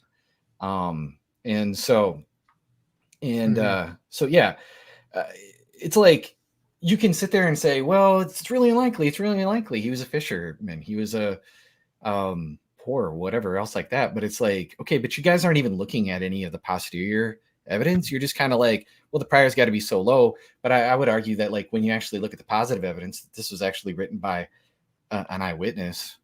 Well, that raises the probability then. And so you can't just kind of like look at the prior only. And even when you look at the prior, for the reasons that we've given, it's really not all that low. We can also notice too, just looking at John, the guy clearly was from Palestine. He knows the location of like the Pool of Siloam. He knows the Pool of Bethesda and its 5 covered colonnades in Jerusalem, which has been confirmed by archaeology. There's also the fact that he mentions Jesus walking in the colonnade of Solomon at a time when the roof walkway protected by a wall would have afforded protection from the winter winds. He just kind of casually throws that in there, this little bit there. He knows that Cana of Galilee is literally going down when you're reaching Capernaum. By like 7, because he mentions like they went down, and he's clearly Jewish. We can see that he's familiar with like the reference of the prophet and Deuteronomy, the understanding of the Samaritan's perspective of the Messiah, knowing how Jewish people viewed like women and those living outside Judea. This person's whole way of thinking is rooted in Judaism. And so he's mentioning, well, he wouldn't have had all these like complex philosophical ideas, and I kind of wonder if he's sort of referring to like the whole thing about logos, and he's going to bring up Philo and stuff like that. But this is just BF Westcott real quick. I'm just going to throw this in there and I'll stop. But Philo and St. John, in short, found the same current, the term current, and used it according to their respective apprehensions of the truth. Philo, following the track of Greek philosophy, saw the logos and divine intelligence in its relation to the universe. The evangelist, trusting firmly in the ethical basis of Judaism, sets forth the logos mainly as a revealer of God to man through creation, through theophanies, through the prophets, through the incarnation. In short, the teaching of St. John is characteristically Hebraic and not Alexandrian. And so he's not picking up these heavy philosophical ideas from Greek. These are scholars that are saying it's clearly Hebrew. BF Leon Morris makes similar remarks. And so I'm probably reading into a little bit of what he's saying there, but no, this guy's thoroughly Jewish and not even giving you that heavy, super literate Greek kind of stuff here. Yeah, I mean, Craig Blomberg notes that a lot of the stuff theology you see, you find in the Qumran scrolls. Similar ideas. He notes John 17, the prayer, is probably an early prayer that was uttered in Aramaic. It's just from the Semitisms in it. And so he talks about this in his book, The Historical Reliability of John's Gospel. I mean, I'll have a video out, I think October, called John, an Eyewitness Account. I'll just be going through. It's 40 minutes long, Eric, because I have so much evidence to include for the reliability of John. I had to make it over 40 minutes. Like, I'm excited for that. So yeah, I mean, like, there's a lot more data going on here. So, all right, let's finish this section up here. As you can guess, there is absolutely no evidence for that. So I don't really understand why some Christian apologists make such claims. It seems like they are pushing their own theological agenda regardless of the evidence. Ironic. Oh, the irony. I mean, we can just say that about you. If you just want to make this, if you want to poison the well, that's all you're doing. You got these agendas, these anti-Christian biases that we see that in academia. So you want to fit in with academia. So you have to take these views. Yep. And this has been documented in research, which I document in my video, Are Christian Scholars Bias? So maybe we could just say that about you. If you want to throw that charge at us, we'll just throw it back at you. And where will we be? Nowhere. Why don't we talk about the evidence and the arguments instead? What are we going to say? There is no evidence, though, because yeah. Exactly. You're just YouTubers. Right. Exactly. I mean, like, judge us however you want. We're going to focus on the evidence. And at the end of the day, the truth will win. Says the guy on YouTube. Sorry, go ahead. Says the guy on YouTube. Yeah. One side will be constantly saying, here's the evidence. Here are the arguments. This is why it's the most parsimonious, the most plausible, the least ad hoc. The other side will be saying, yeah, but they're not scholars. They're just YouTubers. Right. We've heard that over and over. Who do you think's going to eventually, who do you think's going to come out on top in the long term? Why don't we discuss the evidence and stop making this personal? Is that possible? Why is it that your side always wants to make this personal? I scold Christians when they make it personal. Okay. Yeah, why is that just like the standard operation over there? I don't get it. All right, let's play this next section here. Is the author of the book of Daniel, the book of Revelation. Jesus himself thought that the kingdom of God was an actual kingdom. Are you guys hearing that? It's just the weird organ music, I think. I don't know. I don't hear anything. Okay, else. No, I'm having a problem with my headphones. That's all. Kingdom. Oh. What the argument is that Jesus said they're going to see the end of the world coming. Well, no, that's not what Jesus meant. Once again, the panelists say you can't trust what the Bible says, only what the Bible means. No, Paul. We're not saying you can't trust the Bible. We're saying we don't trust you to interpret the Bible properly because you're not looking at it in the cultural context. Your interpretation is not infallible. Stop pretending it is. Say it with me, everyone. When errant words need fixing, interpretation's got to do the fixing. Again, they're responding to us. We directly said we're not inerrantists. Why are they lying? Yeah, that's just, writes that. That's just cringy. Go ahead. Yeah, they didn't even do it in unison. Fair point. Yeah, come on. I mean, they're responding to us. They know we said we're not inerrantists, so they're lying. About this. Thus, though the word kingdom is not explicitly mentioned, the way in which this extract, whether original to Paul or quoting a pre-Pauline formula, claims the biblical language of kingship for Jesus and declares that this kingship is with power, and for the sake of his name, already indicates an answer to the question of Mark 9:1. And N.T. Wright says the answer is yes. Holy run-on sentence. The kingdom has already come with power when Jesus was raised from the dead and began to commission his emissaries to summon the nations to allegiance. This kingdom sure needs extensive footnotes to be a kingdom. And when is this now spiritualized kingdom? When do the panelists say the kingdom's coming? I don't understand what argument he's trying to make here. It's not a kingdom like the earthly kingdoms. It's Jesus said, my kingdom is not of this world. We wouldn't expect it to be a kingdom of political power built on swords. It's a kingdom built on love, spreading the gospel. It's not going to look like an earthly kingdom. That's the whole point of the New Testament. Yeah, like this is just basic Christian theology 101. Failure to understand it. I mean, what is going on right now? They keep telling on themselves is what is going on. Yeah. Which we see beginning, sort of initiate at the transfiguration and then beginning at the resurrection itself. This kingdom sort of initiates at the transfiguration, which happens in the next verse. And he was transfigured before them, and his clothes became radiant, intensely white, as no one on earth could bleach them. So there's something supernatural about his appearance. And there appeared to them Elijah with Moses, and they were talking with Jesus. What is this? Is this like maybe, I don't know, the kingdom of God coming? Not even a full week after Jesus' kingdom prediction in Mark 9:1. The panelists say this prophecy of Jesus is already being fulfilled. That's one fast prophecy, but not so fast, YouTubers. Now watch this. Truly I say to you, there are some standing here, some, okay, not all, some, who will not taste death until they see the kingdom of God after it has come with power. Interestingly, the idea is they're still going to die, whereas in the final kingdom, nobody's dying. So what is this talking about? I don't know. Mike's confusion is justified. If, as both Mikes say, the kingdom of God initiates with the transfiguration 6 days later, it's exactly as Mike says. Nobody's dying in 6 days.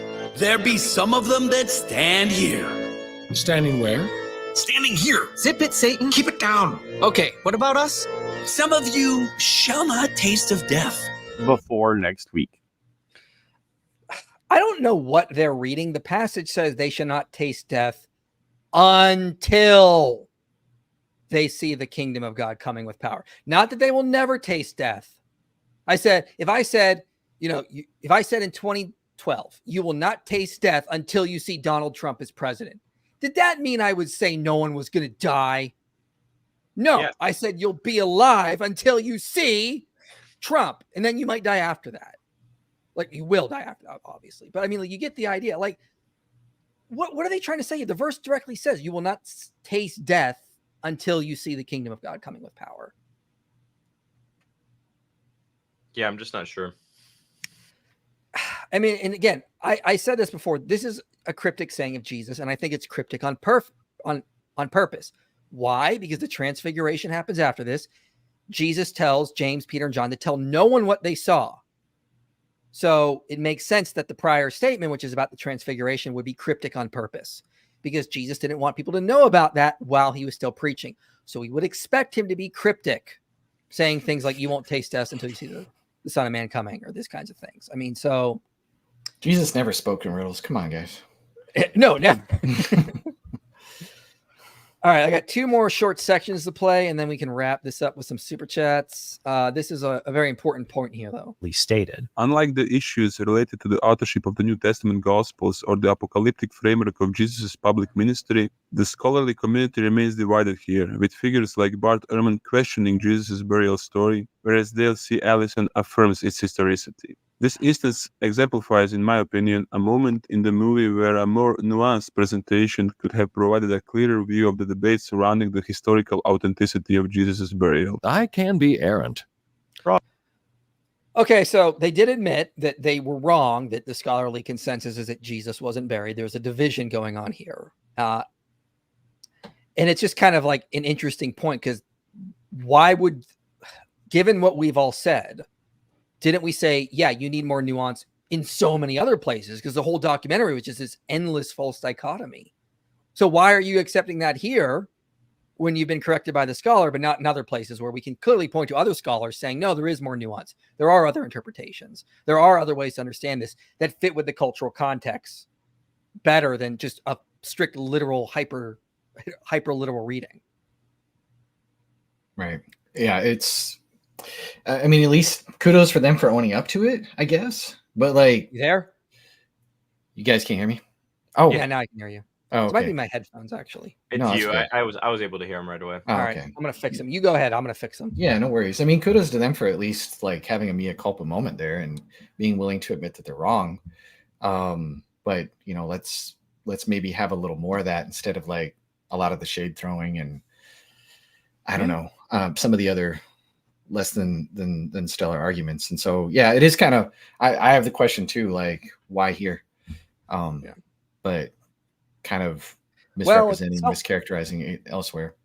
Someone on their side said it, therefore they can accept it. But when someone outside of their tribe tells them they need to do better, it's no, they're just doing apologetics, Eric. You don't get it. It's just apologetics when we do it, so. Right. All right, last section here. To take a look at. That's the history of Christian apologetics, isn't it? Encouraging adherents to consider and embrace, quote, alternate understanding, unquote. If we really had the words of the creator of the universe, you wouldn't search for alternate understanding, just regular understanding. Wow, that is quite a fundamentalist principle there. And are you guys forgetting the fall of humanity? It's not that God can't communicate. It's that we have fallen and have a limited understanding. This has been the teaching of the church forever. Like the reason why we bicker over this stuff is because of human fallibility, not God. Yeah. Also, just even from a really strict philosophical standpoint, why should we think that that would be the case if Christianity was true? Like, why think that God wouldn't create a world in which we would have to have these types of discussions and have some theological discussions about how to interpret Scripture? Yeah, it creates growth. And I've noted that the historian Edward Grant noted that when Christians had to deal with things like the Trinity, the Eucharist, they had to invent new language and borrow language that the Greeks used to explain these types of things. And then Grant notes that language seeped into natural philosophy, and then that ultimately helped science grow. The doctrine of total depravity, for example, helped science grow because we needed to do constant experimentation to verify we were right. Why? Because we're fallible and we're going to make mistakes and we're not going to interpret things properly. Constant experimentation allows for us to verify results. That's the scientific principle that the church lended to science. And this doesn't come from me. This comes from Noah J. Efron. Forgetting the name of the other guy. I think Edward Grant might mention, but there's another guy named Toby that I'm forgetting. But anyway, you're absolutely right, Than. I mean, to me, the gospel message itself is pretty clear, that pretty much anybody can understand it. And I think when you do read the gospels, I think they read more like testimony than other kinds of genre literature or whatever. I'm sure they'll want to dispute that, but what's the biggest reason why people say that they don't? Generally, let's just be honest, it's miracles is the biggest tripping up point for a lot of people. And so I think in one sense it is clear, but why does everything have to be like cosmically spoon-fed in terms of other areas of like theology and different things like that, to where everything just has to be so abundantly clear that you're just strong-armed into accepting it? I think there's enough evidence, and I know people don't like this, but I think there's enough clarity to where if you want to, if you can rationally accept it, if that's what appeals to you. And I think there's enough evidence, or not enough evidence, but I think if you want to obfuscate, like I think we're kind of pointing out here that they're doing, then you can do that, and God's not gonna like twist your arm and be like, no. To me, it's like, when is enough evidence for a lot of these people? And in talking to them, it just feels like a lot of times they come up with a cop-out answer of like, well, I don't know, but God knows it, and so why didn't he do it already? Therefore, I'm justified in my unbelief. And to me, that's just kind of a cop-out. It's like, I had a conversation with an atheist the other day on his channel, and it was basically like, well, he admitted that like, okay, well, why doesn't God heal amputees? And it's like, okay, well, what if he did? Wouldn't you need that to be repeated in order to believe? I was kind of like seeing how far he would go with his unbelief. And he's like, well, yeah, I'd need to happen like 10 times in a row, repeatable. And then maybe I would believe. And maybe. It was just, or something, and it was just kind of like, bro, like, I don't know. And so, well, Pascal said that there was enough evidence for anyone who wants to follow it, but not to be forced on. But it's not forced on anyone. Right. It's there if you want it. And I mean, again, instead of making this personal, why don't we debate the evidence? It seems like they're the ones who always want to make this personal, so we have to keep addressing it and trying to throw it back in their faces. I'd prefer let's just debate the evidence and the arguments endlessly with these guys, where they have to make it personal. It's always about, well, you're just apologists. You just want it to be true. You're just like, can we stop that and let's just actually have a real conversation here? I don't have to be a Christian. Like, I don't have to be one. Like, if I was wasting my life, I would want to know that and spend my time doing something else. I remain a Christian because I feel like that's what the evidence compels me to remain one. It's just like this whole, like, I think they're overestimating the level of emotional attachment that some of us have. I don't know. Yeah, I think you're right. All right, let's get to some super chats here. Can you recommend a good book or books for logical argumentation for the layperson, like how to make logical arguments and identify fallacious arguments? What do you got? I know Than has some books on this. Yeah, I mean, like the first one I always tell people to read, if you're a Christian and you're trying to get into philosophy. It's a good one here. That is a good one. I always tell people to just like pick up J.P. Moreland and Craig's Philosophical Foundations for a Christian Worldview. I have a PDF version of it, so I can't pull it up, but it's called, Philosophical Foundations for a Christian Worldview. Like the first section of the book is literally just how do you make inferences and what are different inference rules and stuff like that. Super helpful for beginners. Here it is right here. This is the first edition. I know that. Great book to introduce. One that would be fun. It's not necessarily like laying it all out and spelling it out for you, but any of Peter Kreff's dialogue books where it's like Socrates meets Jesus or Socrates, I think Between Heaven and Hell, it's like C.S. Lewis and JFK and who's the other guy that died on the same day? Huxley. There's a lot of like argumentation there that's he does kind of spell it out, but it's a dialogue, so it's fun. So pick up those, but then if you kind of want to see it demonstrated in kind of a fun and entertaining way, Peter Kreff's got some good books, Socratic dialogue kind of books that are entertaining. Man, this Satan guy is really doing his character. I don't understand what they're doing here. I mean, like the whole shtick is that he's supposed to be Satan and convincing us that God is really the bad guy. And he just keeps lying. Like, could you stop? Like, you're proving us right. Satan is the father of lies. Like, that's not what you're supposed to be doing. Hey, everyone. Hope y'all good. IP, when is your next Ask Me Anything stream? Same with Than. I'll do one publicly in December. Should do another one for donors in September. So, yeah, that'll be when. I can do... It's August now. Wow. I can try to do one this month, and I know Tyler McNabb wanted to actually do one with me on my channel. He asked to play some Call of Duty and do an AMA, so maybe I'll set that up this month. Nerds. Can you recommend a good book or books? We already did this one. Yeah, we did that one. That's the same. It's the same super chat twice. Well, thank you, Ben. I appreciate that. Where was Christianity's moral superiority when God ordered the destruction of the Canaanites, and how to be a pious slaveholder? Okay. We've talked about this. We just talked about that in the last one. Where to begin? Okay, first of all, high geographic hyperbole.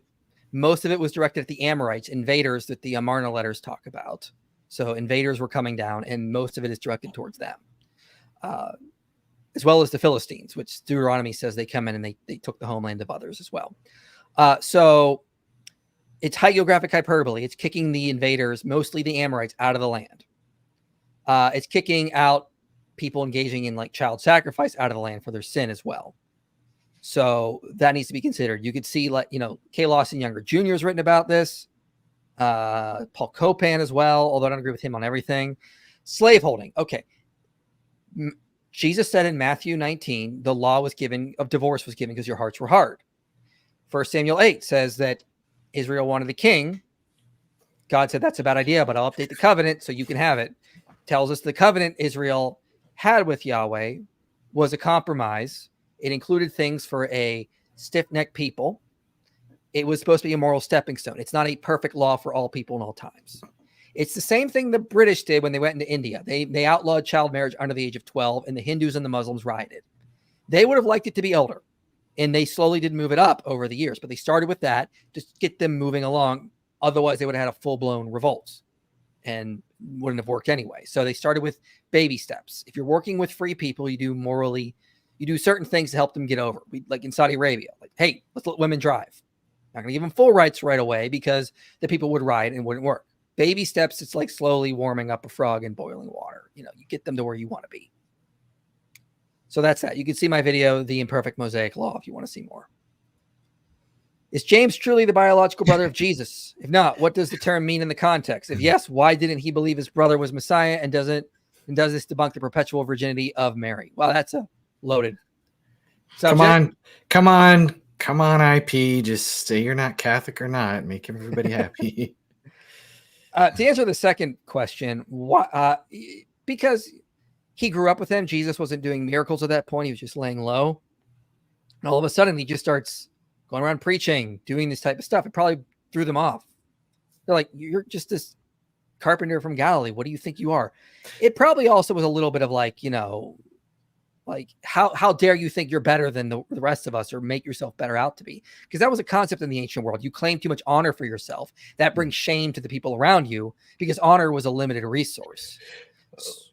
I was going to say too, like, let's not forget, just because Jesus was doing miracles, like, or they heard of Jesus' miracles, they wouldn't just necessarily have to automatically assume that like everything about him is good. Like Samson was flawed, but he did miraculous feats and different things like that.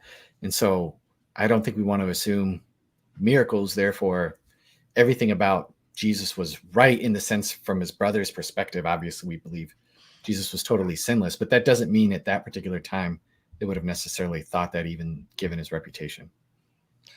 Yeah, there's a lot of reasons. I think it has a lot to do with the claiming of honor. They would have been angry he was claiming too much honor in that culture. And that would have been seen as a problem. Hey, IP, love watching your videos and streams. It's helped me grow in faith and has taught me a lot about history and apologetics. Thanks a ton. Well, I appreciate that. And thanks for tuning in. Thank you for the super chat too. Question: do you have any theories on Yahweh's fingerprints in non-Hebrew cultures? Veracocha seems like a candidate. Also, is Jesus' name just Yahweh with an S in the middle? I don't think the S is in there, but check out a video I did a while ago called The Case for Ancient Monotheism, where I look at various evidence of monotheism being very old and in old tribal societies, especially like Australia. I'm trying to remember who Veracocha is. I can't remember. I think that's an Incan god off the top of my head, but I have to check. I don't remember. Veracocha? The creator deity in Inca. I was right. It's in the Inca Society. Yeah, that's one people have talked about. I don't know. I think I did bring him up in the documentary and show there is some Spanish hymns that might point to some sort of like him being some sort of high creator deity, that kind of stuff. So yeah, see the documentary I did, The Case for Ancient Monotheism. Why would we find a lack of pig bones in Semitic towns in Egypt if the Mosaic dietary law didn't come about until after the Exodus? I'm Christian, just trying to get a better understanding. Yeah, good question. Because that doesn't mean that just because in the Mosaic law they weren't doing that. That was the first time they did those kinds of things. God shows up and he says, okay, hey, you guys aren't eating pig because of cultural reasons. Great. Stop. Keep doing that. We can keep that as part of the covenant. You're sleeping with your neighbor's wife. Okay, stop doing that, though. That's kind of bad. We're assuming that the giving of the covenant is the beginning of every single cultural aspect, and that's not necessarily the same. That doesn't necessarily follow from the evidence. It could very well be that was just part of their Semitic culture in Egypt, and they just kept it. I think Donald Redford notes the Egyptians did eat pork. The Semites living in Avaris didn't, though. So that kind of thing, for example. And David Falk has talked about this kind of stuff as well on his channel about that. Just because they weren't eating pork, God can say, all right, hey, I'll use some of the things that are already in your culture to be part of the covenant, like Egyptian ritual furniture. They knew to make that. Great. Make me an ark. Let's go with that. You guys aren't eating pork. Great. Let's keep doing that. Let's use it as part of to make you an identifiable people that would be distinct from the way the Canaanites and the Amorites have been acting in the Promised Land. So yeah, I don't think it necessarily follows. Is everybody in the Bible like Adam real? I'd say, yeah, for the most part. I think maybe Job may not necessarily, he could be a fiction. I know John Bergsma has made the case that he was a real guy, but the book of Job is a dramatization of what happened. It's like, Caesar's play about Julius, or Shakespeare's play about Julius Caesar. It's a dramatization of what happened. Could be something like that. I'm undecided on that. Yeah. I'll just save the other time. What are you, IP? What? I'm me. I'm not Eric. I'm me. I don't know what you're asking, sir. Confused. Well, we go back to that. Hold on. What are you, IP? What are you? I'm human. Okay. Are you a Baptist human? Oh, maybe it's denomination. Maybe. Okay. Yes, I'm a Christian. Now that we have that settled, we can move on. Salvation Army, obviously. No, I'm just kidding. Do we have any book recommendations for a deist who's interested in Christianity?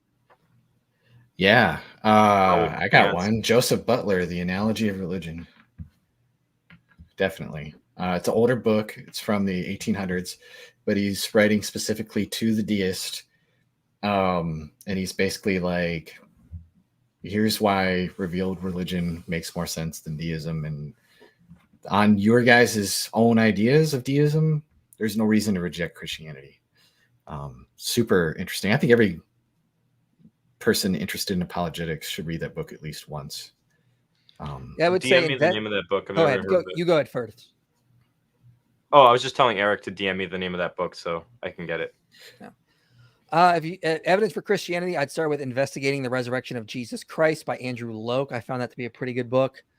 Mike Lacona's book on the resurrection of Jesus is also pretty good. Maybe those as evidence for Christianity. If you want evidence for reliability of the Gospels, or the recent books by Luke Vandewey are pretty good. The Historical Tell, short book but really good, as well as Living Footnotes on the Gospel of Luke. Craig Blomberg's book, The Historical Reliability of John's Gospel, is great as well. Check out those. Evidence for Christianity, though, it's the resurrection. Is what we always say. Yeah. So check out books on the resurrection.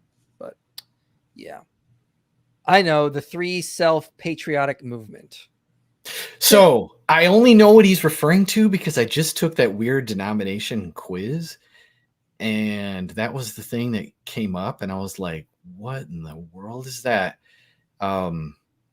And so I have to look that up, or maybe Joshua from Ready to Harvest can cover that sometime if he hasn't already, because I was like, that's a new one for me, and I thought I knew all this stuff. Yeah. Well, I'll tell you, I'm definitely not a Mormon, if that would help. The only thing I say is I'm no longer consider myself evangelical. I attend a high church. So, Coptic, Orthodox, Catholic, Lutheran, Anglican, Presbyterian, something like that. Oriental, somewhere in there. I don't attend a grape juice church, is what I say. I have become convinced that, for me personally, I think it should be wine. So the church I go to uses wine, and I think that's important. But I mean, I'm not saying that's like you're condemned if you don't. Eric's wrong, but he's still a Christian, obviously. So. Hey, do you need me to start prophesying? Yes, I do. I'll do it right now. Speaking in tongues. Tongues and interpretation. Sorry, I wasn't trying to suss out your denomination. I'm just wrestling with the question of James all week. LOL. See, they're sussing it out. Oh, yeah. I mean, I get the argument. Look, the Catholics actually have some pretty interesting arguments that James is like a cousin, and it's from Scripture. So keep that in mind. I tend to just sort of it's not a big deal for me. I think James is probably, if I'm debating this stuff online, I tend to just fall on the side he's the physical brother, because that's going to be a simpler explanation looking at Galatians. But so I tend to just fall on there just so I can, do the stuff I need to do. He's high church Protestant, guys. So Anglican, Lutheran, probably not Presbyterian, because I don't think he's a Calvinist. We got it down to 2 here. He's going to be more of a conservative. So he's not ELCA. It would be more Missouri Synod or Anglican. Missouri Synod. Yeah, they're they're the largest conservative Lutheran branch. I think that's the one that what's his name? Jordan Cooper? Is that his name? Jordan something. I don't know. The YouTuber guy with the beard, the really amazing beard, the Lutheran theologian guy. I can't remember his name all of a sudden. You know what I'm talking about? Okay. Yeah, I know. Jordan. Yeah, I'm messing with you at this point. IP. Yeah. Listen. Sam Shimon is convinced I'm Catholic, and so if you're convinced I'm Protestant, great. More confusion. Let's keep it going. No one's going to figure it out. I'm just gonna start spreading rumors. IP told me he's Catholic. IP told me he's Orthodox. Dude, say Orthodox. You get all the Ortho bros really worked up. I get Ortho bros emailing me going, "We know you're Orthodox. You just need to come out and say it." I saw an iconography in your video, IP. So you see, I want to be a scholar like you, IP. Well, I'm not. I have a master's in philosophy, and I'm a Christian apologist online. But I'm in high school right now. Any advice from me if I can publish any scholarly work? Thank you so much. Yeah, go to college, get your bachelor's, get a master's in New Testament studies or ancient Near East, biblical studies, whatever. Go to a credit university. I'd say that would help you out a lot. And just keep working that way. Get a PhD, start publishing papers. It's a slow, long process, but we need more people like you who want to do that and go into that, start pushing against the critical scholars. But if you end up in a different place, as I always say, we got to follow the evidence. So don't go in with biases, try to follow the evidence, because we see a lot of that from the other side and we don't want to be like that. Amish. You're right, Tim. You figured it out. I am definitely Amish. You can tell by the computer I'm using. IP is clearly Amish. The whole stream is just one elaborate smoke signal. You see? Hey, IP, new to your content. I've been wondering, what are your thoughts on the See, one? they're sussing it out again. My goodness. Again, I'm not nailed down on that, but I tend to say you can lose. It's like if I offer you a gift and you reject the gift, it was a free gift, but you can have the ability to reject it. And that's my also view of blasphemy of the Holy Spirit. You're moving into unbelief after the Holy Spirit has called you. So definitely not Presbyterian. I'll tell you, when someone figures out my denomination, they go, wait, but you're that? How? Because you also believe in X, Y, and Z. Yeah, there's not one denomination I agree with everything on. So you can't figure out my denomination by guessing my beliefs. You're gonna go in the wrong direction. I guess I'll ask one question though on full preterism for everyone on the panel. If you had opinions, I rejected. I'm a partial preterist. I don't know about you guys though. Yeah, heretical and evil and just no, and unbiblical. It should be rejected for good reasons. So you be careful, Eric. You're gonna get long emails of them sending you charts. Those people are the worst. You think it's evil? Let me prove you I'm right with my charts. They're as bad as the biblical Unitarians. So, well, no, but they're worse. Let's put it that way. But if you could possibly be worse, they're probably worse. All right. I think we got through all the super chats. Any final thoughts, ladies and gentlemen? I got one more here. IP is Church of Christ, non-instrumental. Non-instrumental. All right. Any final thoughts? Nothing on my end. No, I just hope the engagement is a little different going forward, but we'll see. I normally don't do responses. Hey, but like Jesus, when Satan talks, you gotta answer him back, right? So I'm enjoying doing responses as of late, and I'm trying to do a live stream a week. So more the better. People want to keep responding to me.